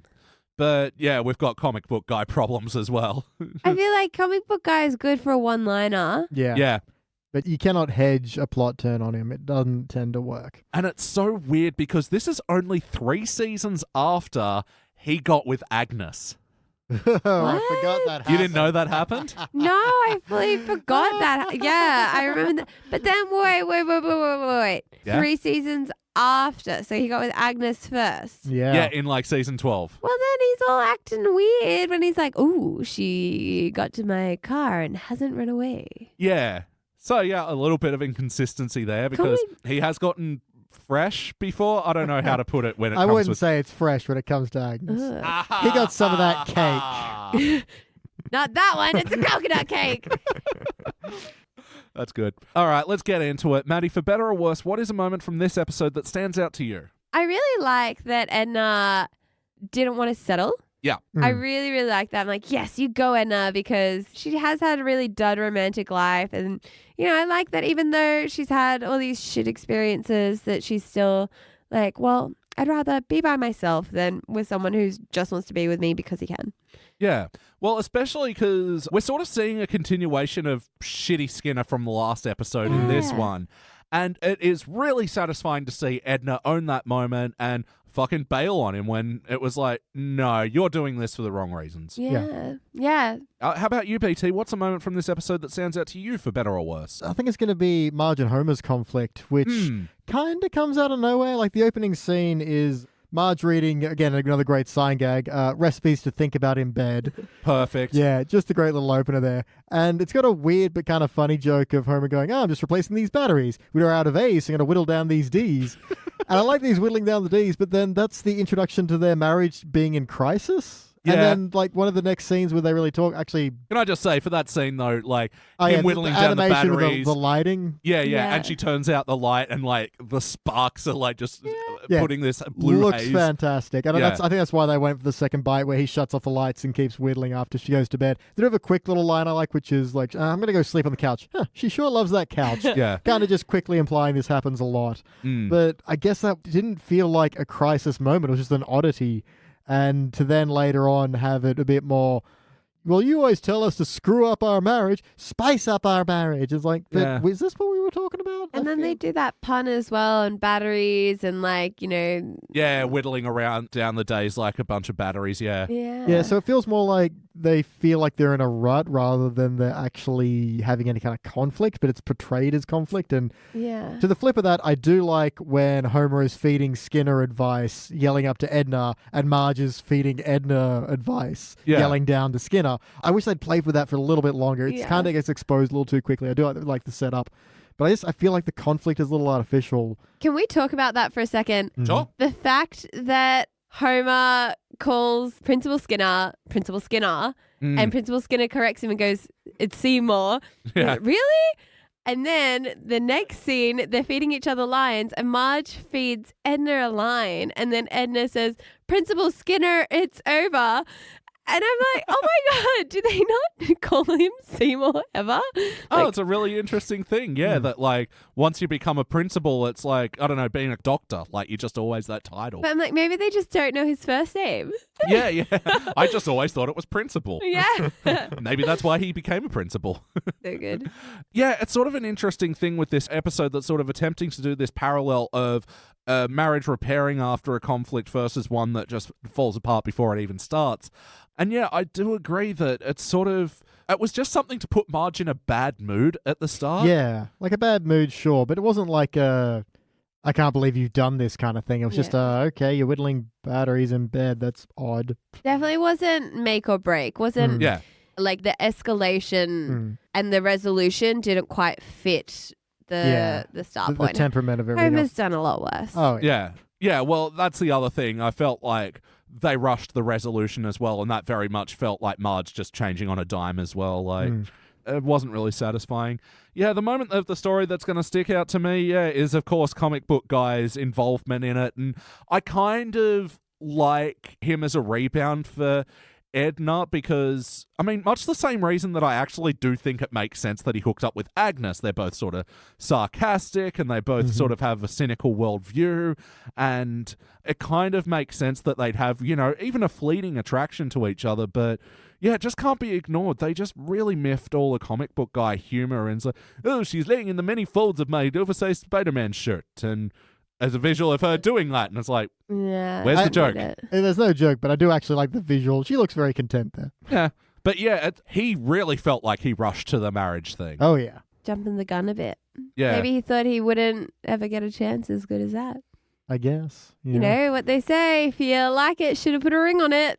Mm-hmm. Yep. Amen, Beyonce. If you like it, put it in a mylark bag. If you like it, put a cling on it. Ooh. Cling on it. All right, you won. No, I didn't. I also had another bad one where the Klingons all go, oh. My notes say cling on. And you have lost him. See, this is why we do the classic episodes last. Yeah, no. I know. Oh, I know.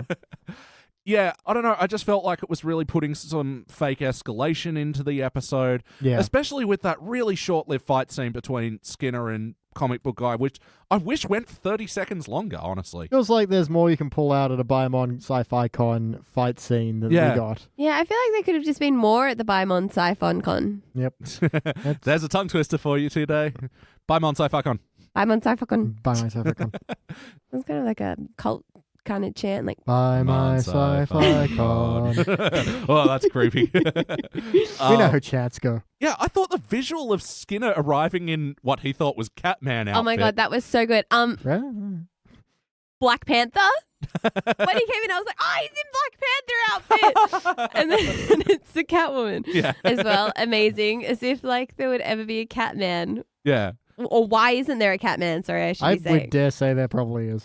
Editing Bay Elliot Jay here to say that yes, there is a Catman. He's been one of Batman's enemies in the comics since the 60s, and he usually gets around wearing a yellow and orange superhero suit. Okay, back to the show. Sorry, is Black Panther not just Catman with a better name? Yes. Ooh. The wider pop culture world did not know about Black Panther this time. That's a very good point. Panther is a cat. He is a man.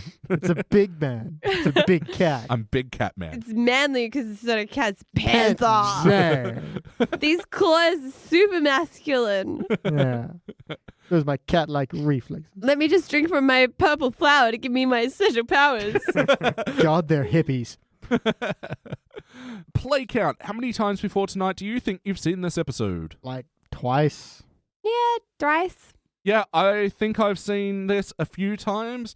How about the wackiness of this episode? So not really a cartoon wacky that we usually go for, but I love the stripper scene with Yeah. Police Chief Wiggum.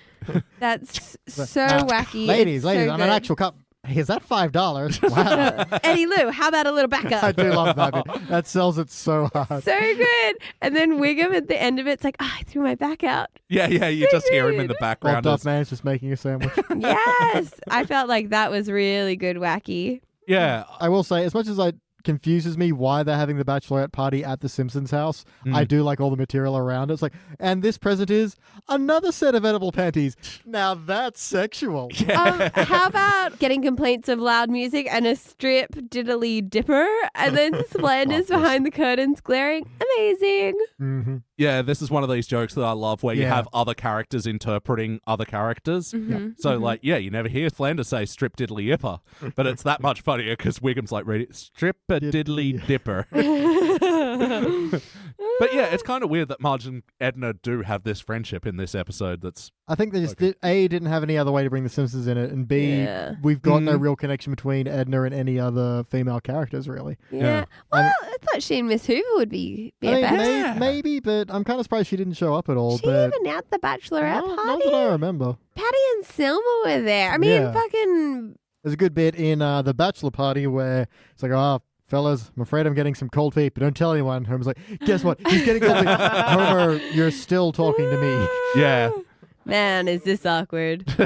That was a bit Homer, you're still... But, like, But it was pretty funny, though. Yeah, look at that. The bachelorette party. Patty, Selma, Mrs. Hibbert, Yep. Mrs. Hibbert got an I know. invite. Lovejoy, Lindsay Nagel. Lindsay Nagel, and Manjula. Maybe Yeah. Miss Hoover was out with her Lyme disease. Yes, this is taking place in that timeline. I buy that. The episode opening up with the kickball scene is pretty weird. With Willie thinking he just shredded a child Again. again. I Oh my god, actually yeah. really liked that. That was so funny. And then, children, our only ball is being repaired. Yeah, so now our sports are dodge rock, volley brick, and base game. I wanted that as he goes, oh no, I've shredded another child. And just marks it off on his tractor and keeps driving. Oh, Jesus. That was funnier to me. Tattoos a little tear under his eye. Yep. just puts the stamp on the side of the tractor and keeps going. Oh, that's Hey, that rough. grass is not going to cut itself. Shredded child helps the...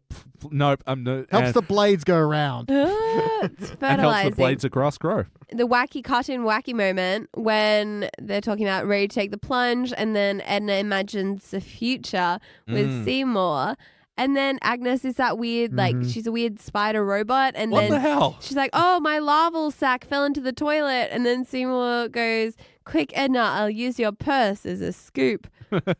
What? Yeah, I like That how was wacky. I like how this started, where it's, well, happy 50th. Maybe it's time we can combine our CD collections. Oh, I don't think I'm ready for that commitment. It's like, Yeah. Take that plunge. Yeah, That was the exactly. If he's not wording. ready now, then, will he ever be? Yeah, I love Edna's imagination there that they can prolong life by putting your head onto a spider body, but CDs are still the preferred medium Hey, of we've music. seen that flash forward in the Bobo episode where Smithers' head is on a robot dog. Ah, that's right. So, this is a viable technology. Simpsons loves the old head in a different body, Yeah. don't they? And then- Matt and- Groening's obsessed with it. And then I went to Futurama, head in a jar, which got Yeah. attached to a few different things. Wow. Speaking of which, our guest for the episode, Matt Groening. Yeah, there's Who's your he? other cartoon wacky moment. Will you sign my Bender doll? Yeah. Sure. I'll autograph anything. Ask me anytime, anywhere. And feel free to take a look at my hair. Also, don't forget to pull on my beard. Like, I love this as well They because say you it's can good luck. Yeah. feel years and years and years of Comic-Cons just Yeah. being unloaded in this moment. But it's quite funny because I think the way he delivers it, it's not passive aggressive. It's Yeah. actually very sincere. Really jolly. It's really funny. Yeah. I feel like that's the writers being like, God, can't wait for someone to like go up and pull his beard after watching this. Suck it, Matt. Haha. I feel like they've used this joke before as well. They introduced him as the creator of Futurama. Yeah, they definitely have. Didn't we cover this in a podcast I can't remember which recently? one, but yeah, we definitely did. Yeah, but yeah, I thought he did a good job in this. In his own work, sure. Yeah. Well, yeah, the other episode I remember him being in is when he's piling the Bongo comics into his truck. I'm so rich. I'm so rich. So, how about the heart of this episode? Did you guys feel the bar bumps? I felt the intention of the bumps. Oh, you know what I actually really liked was Seymour's song to win Edna back to the Yeah, Lion Sleeps Tonight. yeah, I was gonna say the Lion King song. Fair enough. No, the Lion Sleeps Tonight. I thought that was actually really cute, and the lines are actually kind of funny. I just thought that was really fun take on the song. Yeah, I what do you think of it, Beach? Please, it's fine. Yeah, it's settle for serviceable. Seymour. I'm surprised he wrote Settle for the Door in his own thing. I but- think Bart ad-libbed. Yeah, and also referred to them as castrati. So Yeah.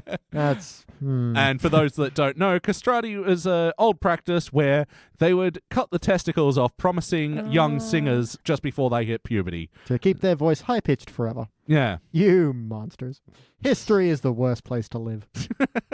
But yeah, I like that because, okay, the castrati's ready and Bart's like, what? And then they immediately Yeah, move no, on. I like the joke just because it hits and it moves. Yeah, this song parody, I'm a bit mixed on, I gotta be honest. It feels like it sort of runs out of steam the longer it goes. And because I really like how they set up the Whim Away with Edna Kate, Yeah, oh Edna Kate, oh Yeah. Edna Kate. That's really clever.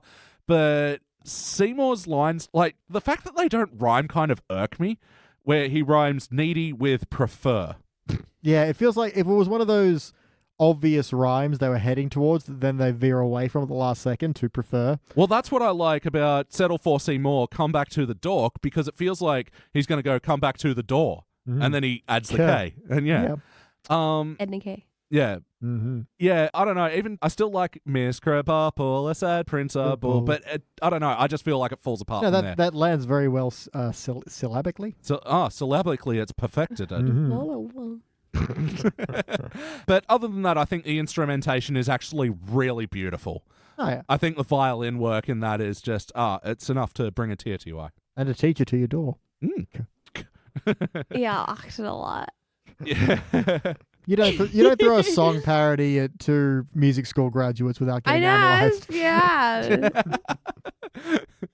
We can't help it. We're dogs. Yeah. So I did forget something I wanted to throw into whack, which is the rabbit that Barney can see when he drinks. Oh, yeah. Oh, Which I feel like good. is this might be a reference to Harvey the Rabbit. I'm not too sure. Donnie Darko? No, that's Frank.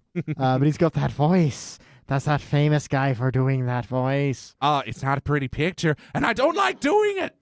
And when Mr. Sneebly has seen Oh, what yeah. I had done, I was banished from the car wash forever.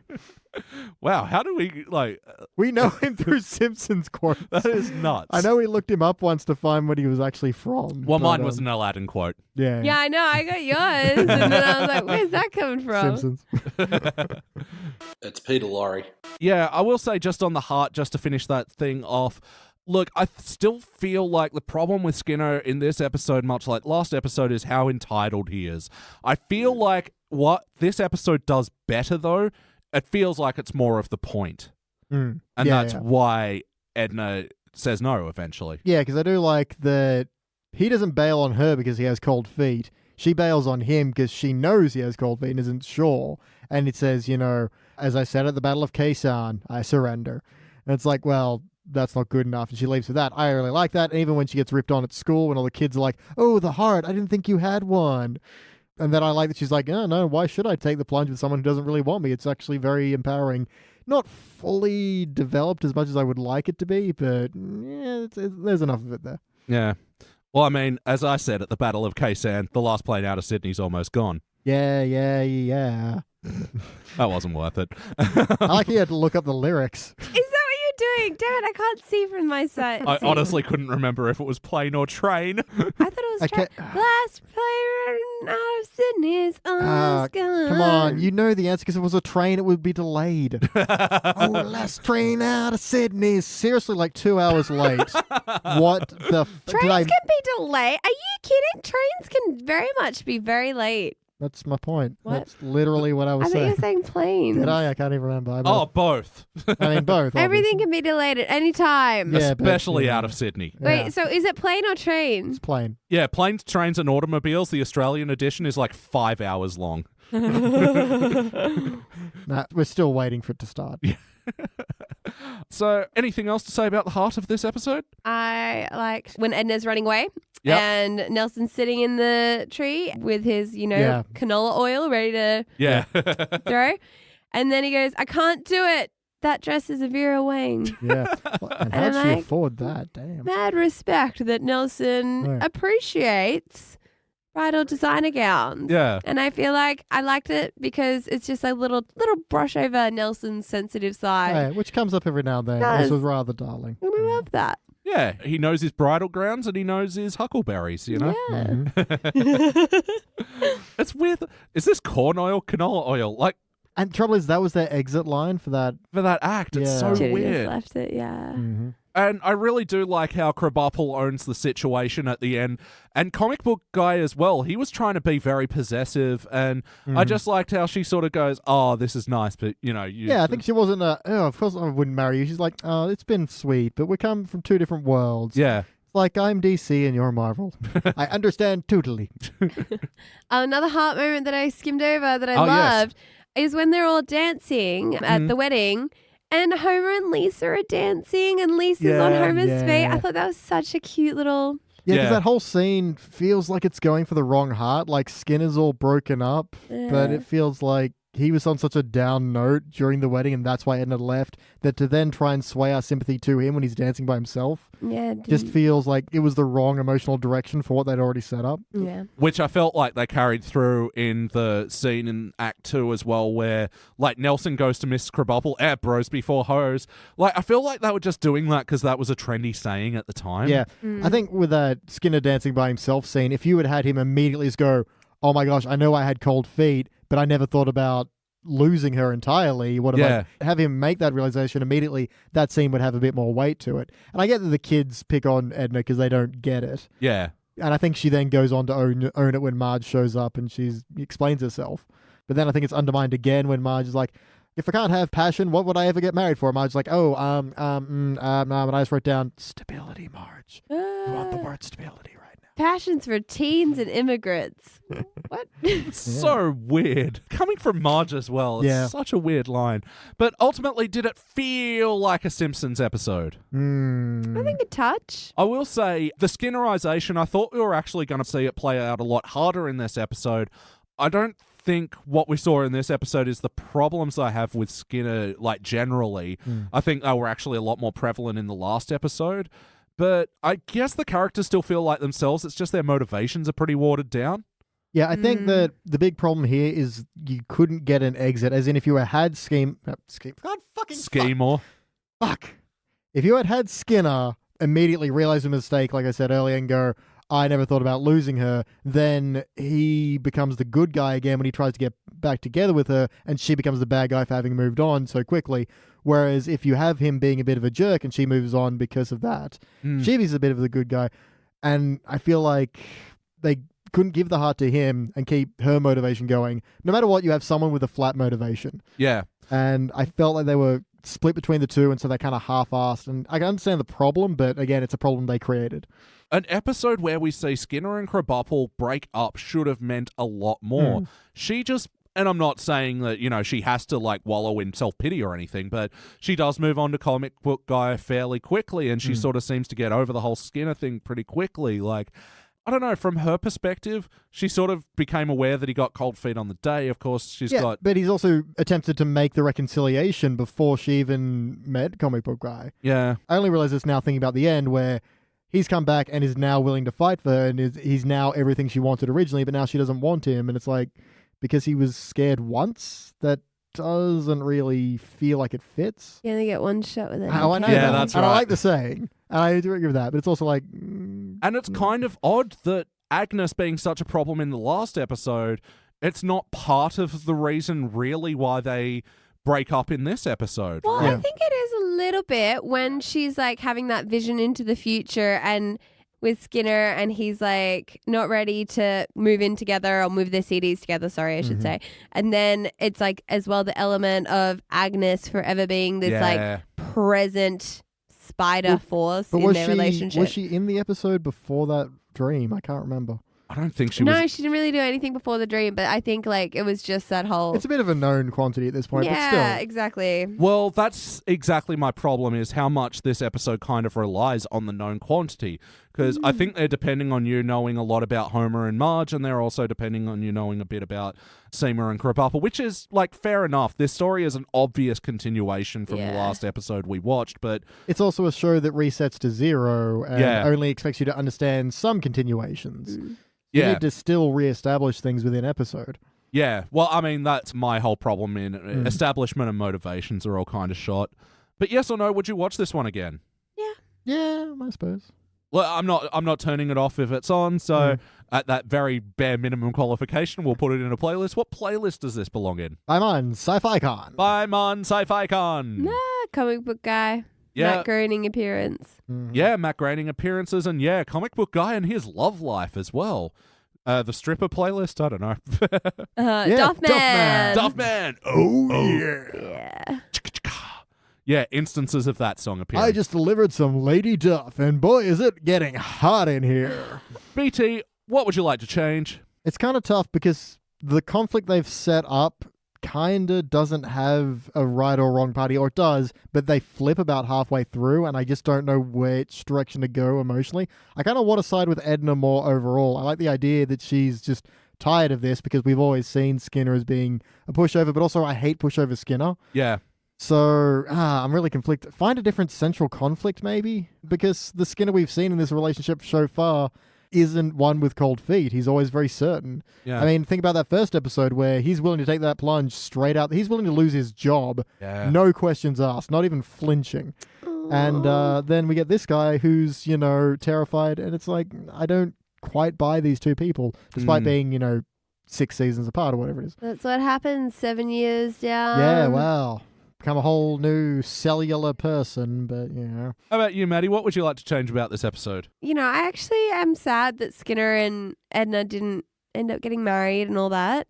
But I am also glad that Edna didn't stay with him because he was being a pushover, and Edna deserves better. So happy about that. Yep. But I would actually also change the conflict between Marge and Homer. I do really like that it is about the batteries. I like that Sparks is like kind of I get it. like Tita. Yeah, it's quite funny. But I don't like that the resolution is to get remarried. They've done that before. Yes. What the fuck? and it's such a Thank you. lame Did it, way guys. where I even forgot about this. Yeah, where they've got the children's band is shoved in their closet, Yeah. and they get a Klingon priest. So weird. Well, I didn't mind that because it tied into the last scene, but the whole, Marge, you agreed to raise the kids in Klingon, doll. Yeah. Yeah, I do super like the idea that if someone out there is looking to, renew their vows, do it in a different ceremony than what you originally did. Yeah. That actually sounds super cool. So get married in Buddhistness. And actually, just on that, I'd noticed I started back up using Duolingo again. Duolingo have programs for Klingon No. now. Yeah, they're full conlings. Oh my god. So how's your Klingon coming along? You said, what about my mother? Oh, shit. Sorry. I meant to say good. The sex was good? As long as someone's satisfied, I guess that's okay. So that's what you'd change? Yeah. Sorry. So I think they needed maybe a little trip away or something. Renewing your vows. That took it too far, guys. I don't know. I feel like the resolution didn't match the conflict, and that's where it went wrong, right? Because I thought it was funny when they're bickering through Edna and Skinner, and I thought it Marge being we're in a rut, I want you to spice up our marriage, that's all fair, but Yeah. renewing your fucking marriage is not the same as spicing it up. In your room, impromptu Literally, is the same. in your room, Marge is in her daggy nightie, looking like a I mean, you're going to hate on Marge's nightie now, I mean. What? I was thinking when she was wearing that green dress to the wedding, I was like, fuck, that dress is dated. Yeah. Get some new clothes, Marge. As for what I'd change, look, I actually want to fuck Homer and Marge right out of this story. I say, no, Yeah, we're that came out ignoring bad. that, we're moving on. I think it either needs to be a lot less or a lot more, because I do like the idea of having them play through Edna and Skinner and kind of unknowingly be playing off each other. I really like that as an idea, and I wish they pushed that a bit further. Yeah. Yeah, because I do also like that scene where they are arguing through each other with the thing, but also the way it was revealed that they realized. I didn't really think much of. Whereas it would be better if they got to the end, Marge, don't you realize we're so good together, we can boss other people around? Yeah, be if we can't make Skinner and, Edna's marriage work, then let's make ours work or something. I don't know. Yeah. Because, the thing is, that whole ensemble song, that was Homer's idea to try and help Skinner out. And I don't know why Marge was like, okay, Edna, bye. She should have, persevered. No, that's right. And like we've said, it did feel weird that Marge and Homer are sort of artificially their best friends now. I love it. Yeah, and I wanted to see more Chalmers and Agnes in this episode. I wanted them to be more involved. Maybe Chalmers was pressuring Skinner as well, and that's why he was feeling cold feet. And maybe Agnes was pressuring the other way. Oh no, break up with her, I would have liked to see more push and pull from that, especially because we saw it done so excellently in Grade School Confidential as well. Yeah. Yep.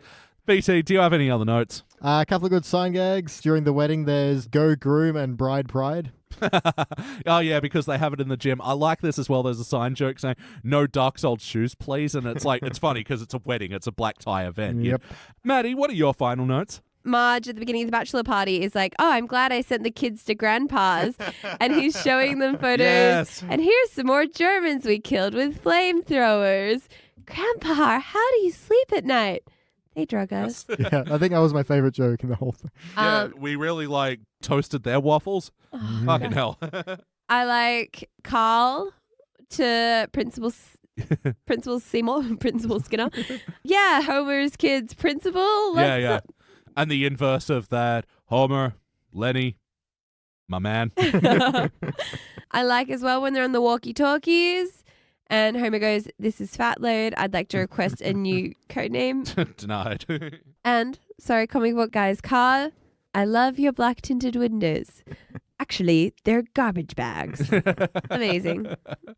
Can you give me a pushing start? Yeah, I love it. It's just, there's nothing about this guy that's going to work out. And it's like she doesn't care. She's kind of having fun with it. I kind of appreciate his unashamedness. He's like, everyone needs to drive an auto, even those who need a pushing start.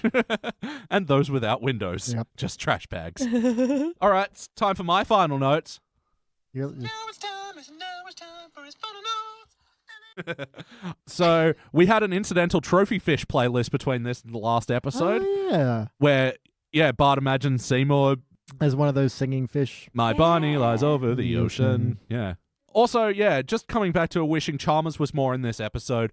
He had his one great line, Skinner, you have been told to chug a lug, and a lug you shall chug. Mm-hmm. Awesome. Yep, very simple, very funny. Are you going to also say the one where he's like, my good principal, you're the best we could afford in this district?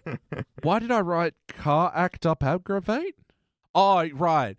Again, we see a bit of evidence of shitty Homer drink driving as well, where the car's upside down and on fire in the front yard.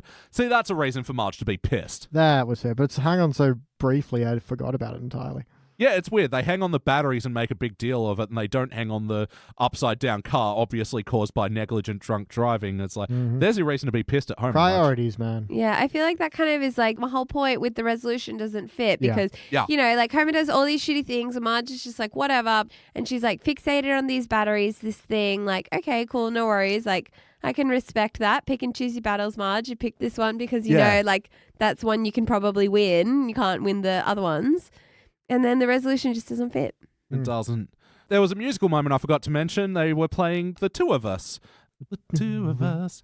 In the wedding dance where Skinner's doing that awkward by himself dance. Back, front, together. Like, it's so Seymour, that moment. I Look at him go. Yeah. Wow, he looks crazy. As Homer just, like, walks right in front of him. Well, Chuck didn't like it. Implies Homer's the one doing the crazy thing, but he's just dancing with his daughter. It's super cute. So cute. The That's a good heart moment. I know, and the little feet.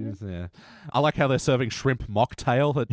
And the way they just like... I just scooped out by lunch lady Doris, Beautiful. So, comic book guy's wedding gift for Skinner and Krabappel, why he was invited, by the way.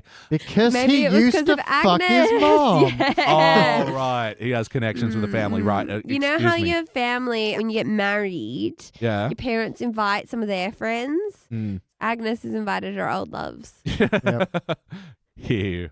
to her son's wedding. Hoping to get some in the reception. Yeah. Yeah, and comic book guy's gift was the Hulk melon baller. That was so gross. It's so weird. He also just has a melon ready to go right there. Oh, yeah, and this is comic book guy as well. Yeah, I think just saying the Hulk melon bowler was probably enough. I didn't need to see it happen 4 times.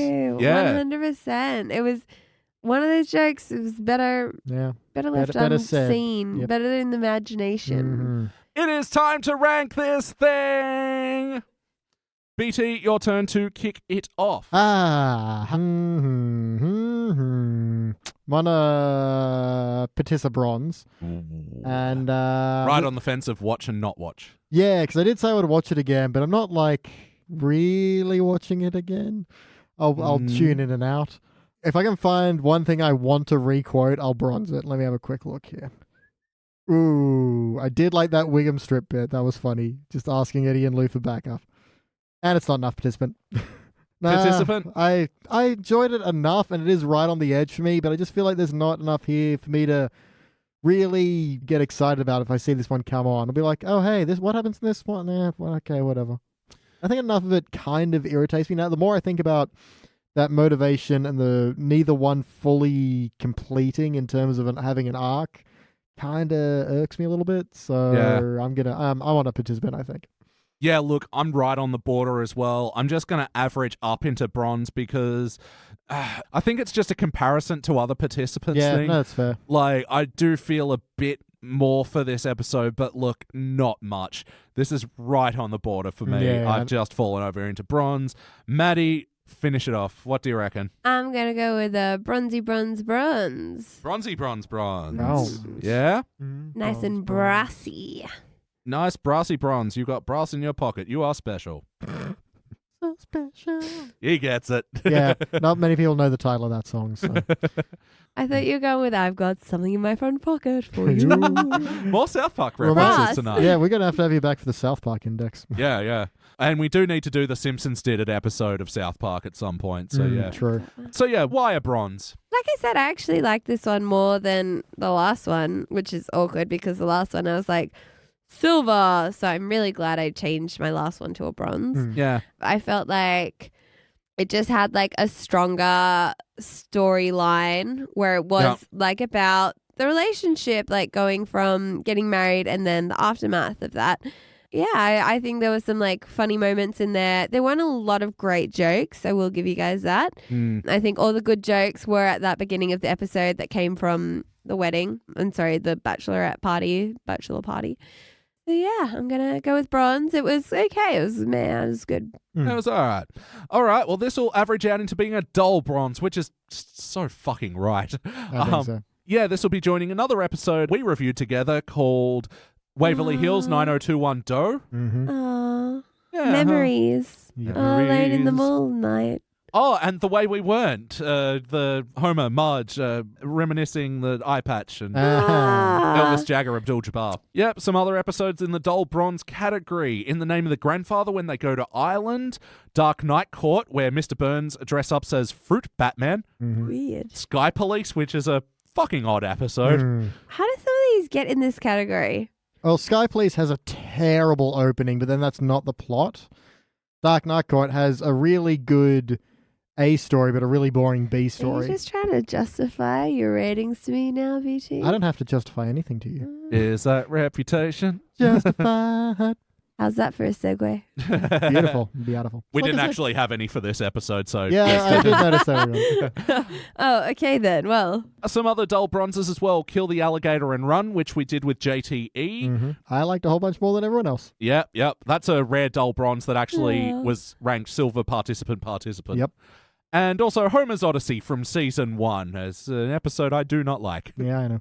So we got to get out of here now, but before we get out of here, we're going to talk about some other things that we're into besides The Simpsons. So kick it off, BT. What have you been into lately? I'm going to bring up, because we've talked a lot, we've talked a lot tonight about World War I and World War II, but how did this all happen? Well, if you're curious and you have access to YouTube and like funny but quickly educational videos, I recommend Oversimplified. So they run through World War I, they run through the rise of Hitler, World War II, American War of Independence. Really interesting, really funny videos. They don't have too much out at the moment. They only release maybe once every 3 months. Oh, wow. I can imagine these take a long time to put together, but they're very, if you like stuff like the history of Japan, how they're that kind of quick, funny style, it's very much in that vein, but it's also very informative, very interesting. I do highly recommend checking them out. Oh, that's really cool. How about you, Maddie? What are you into at the moment? so I'm super stoked because My Dad Wrote a Porno is back and I've been listening to that the past couple of weeks / month. Oh, and people keep telling me to get into it.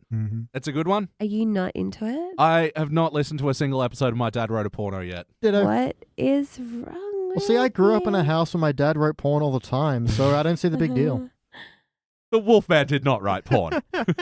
Pretty disappointed in both of you, but other than that. And then I've also been listening to Dr. Death, who did also the same podcast company as Dirty John.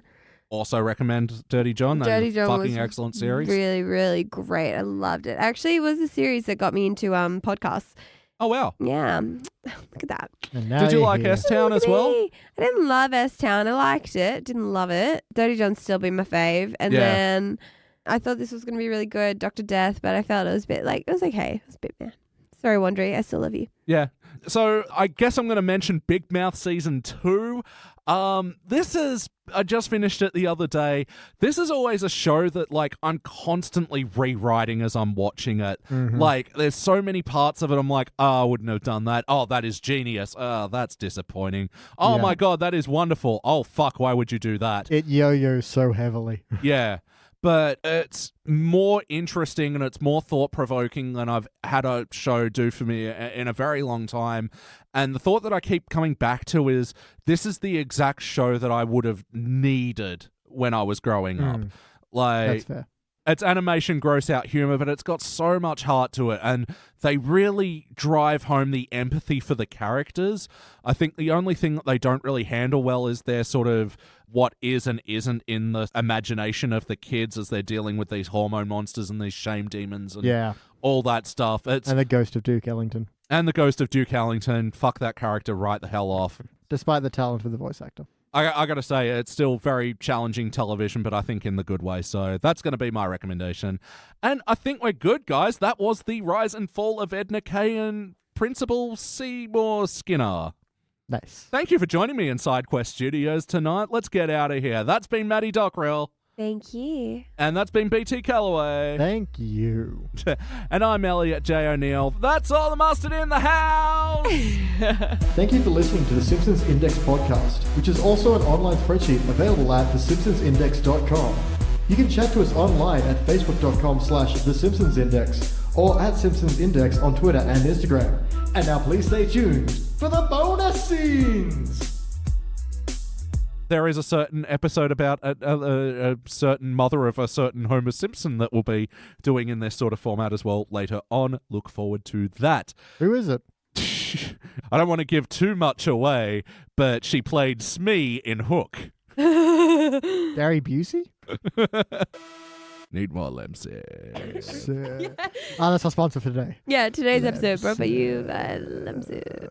Lemsip, Strepsils, and taking a long afternoon nap. Yeah, and various kinds of soup. To feed a cold the Simpsons Index way. Mm-hmm. Definitely no oysters. No oysters. No oysters. Lots of cake, though. That's good for a cold. Whiskey and punching is how I get over colds.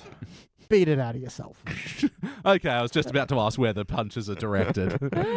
At your disease, which is in your face. Can't maintain a glaring look while also adjusting a microphone stand. Why is it so far down? It's sunk so much. Yeah, that one just slips slowly over time. That's Slippy, is it? Old Slippy Joe. Slippy Joe, the microphone stand. Don't know where that. How low can it go? Probably the floor. Yeah, given enough time. Mm-hmm. In time.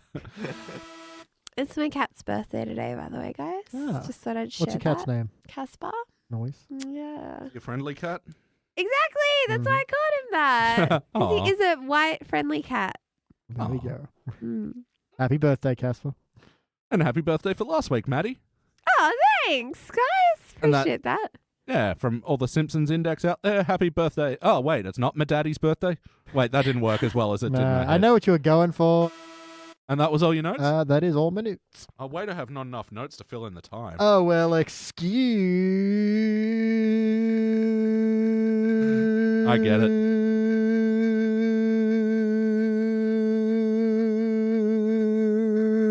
I better hurry up. I'm good. Me. Time for my final note. Thank God.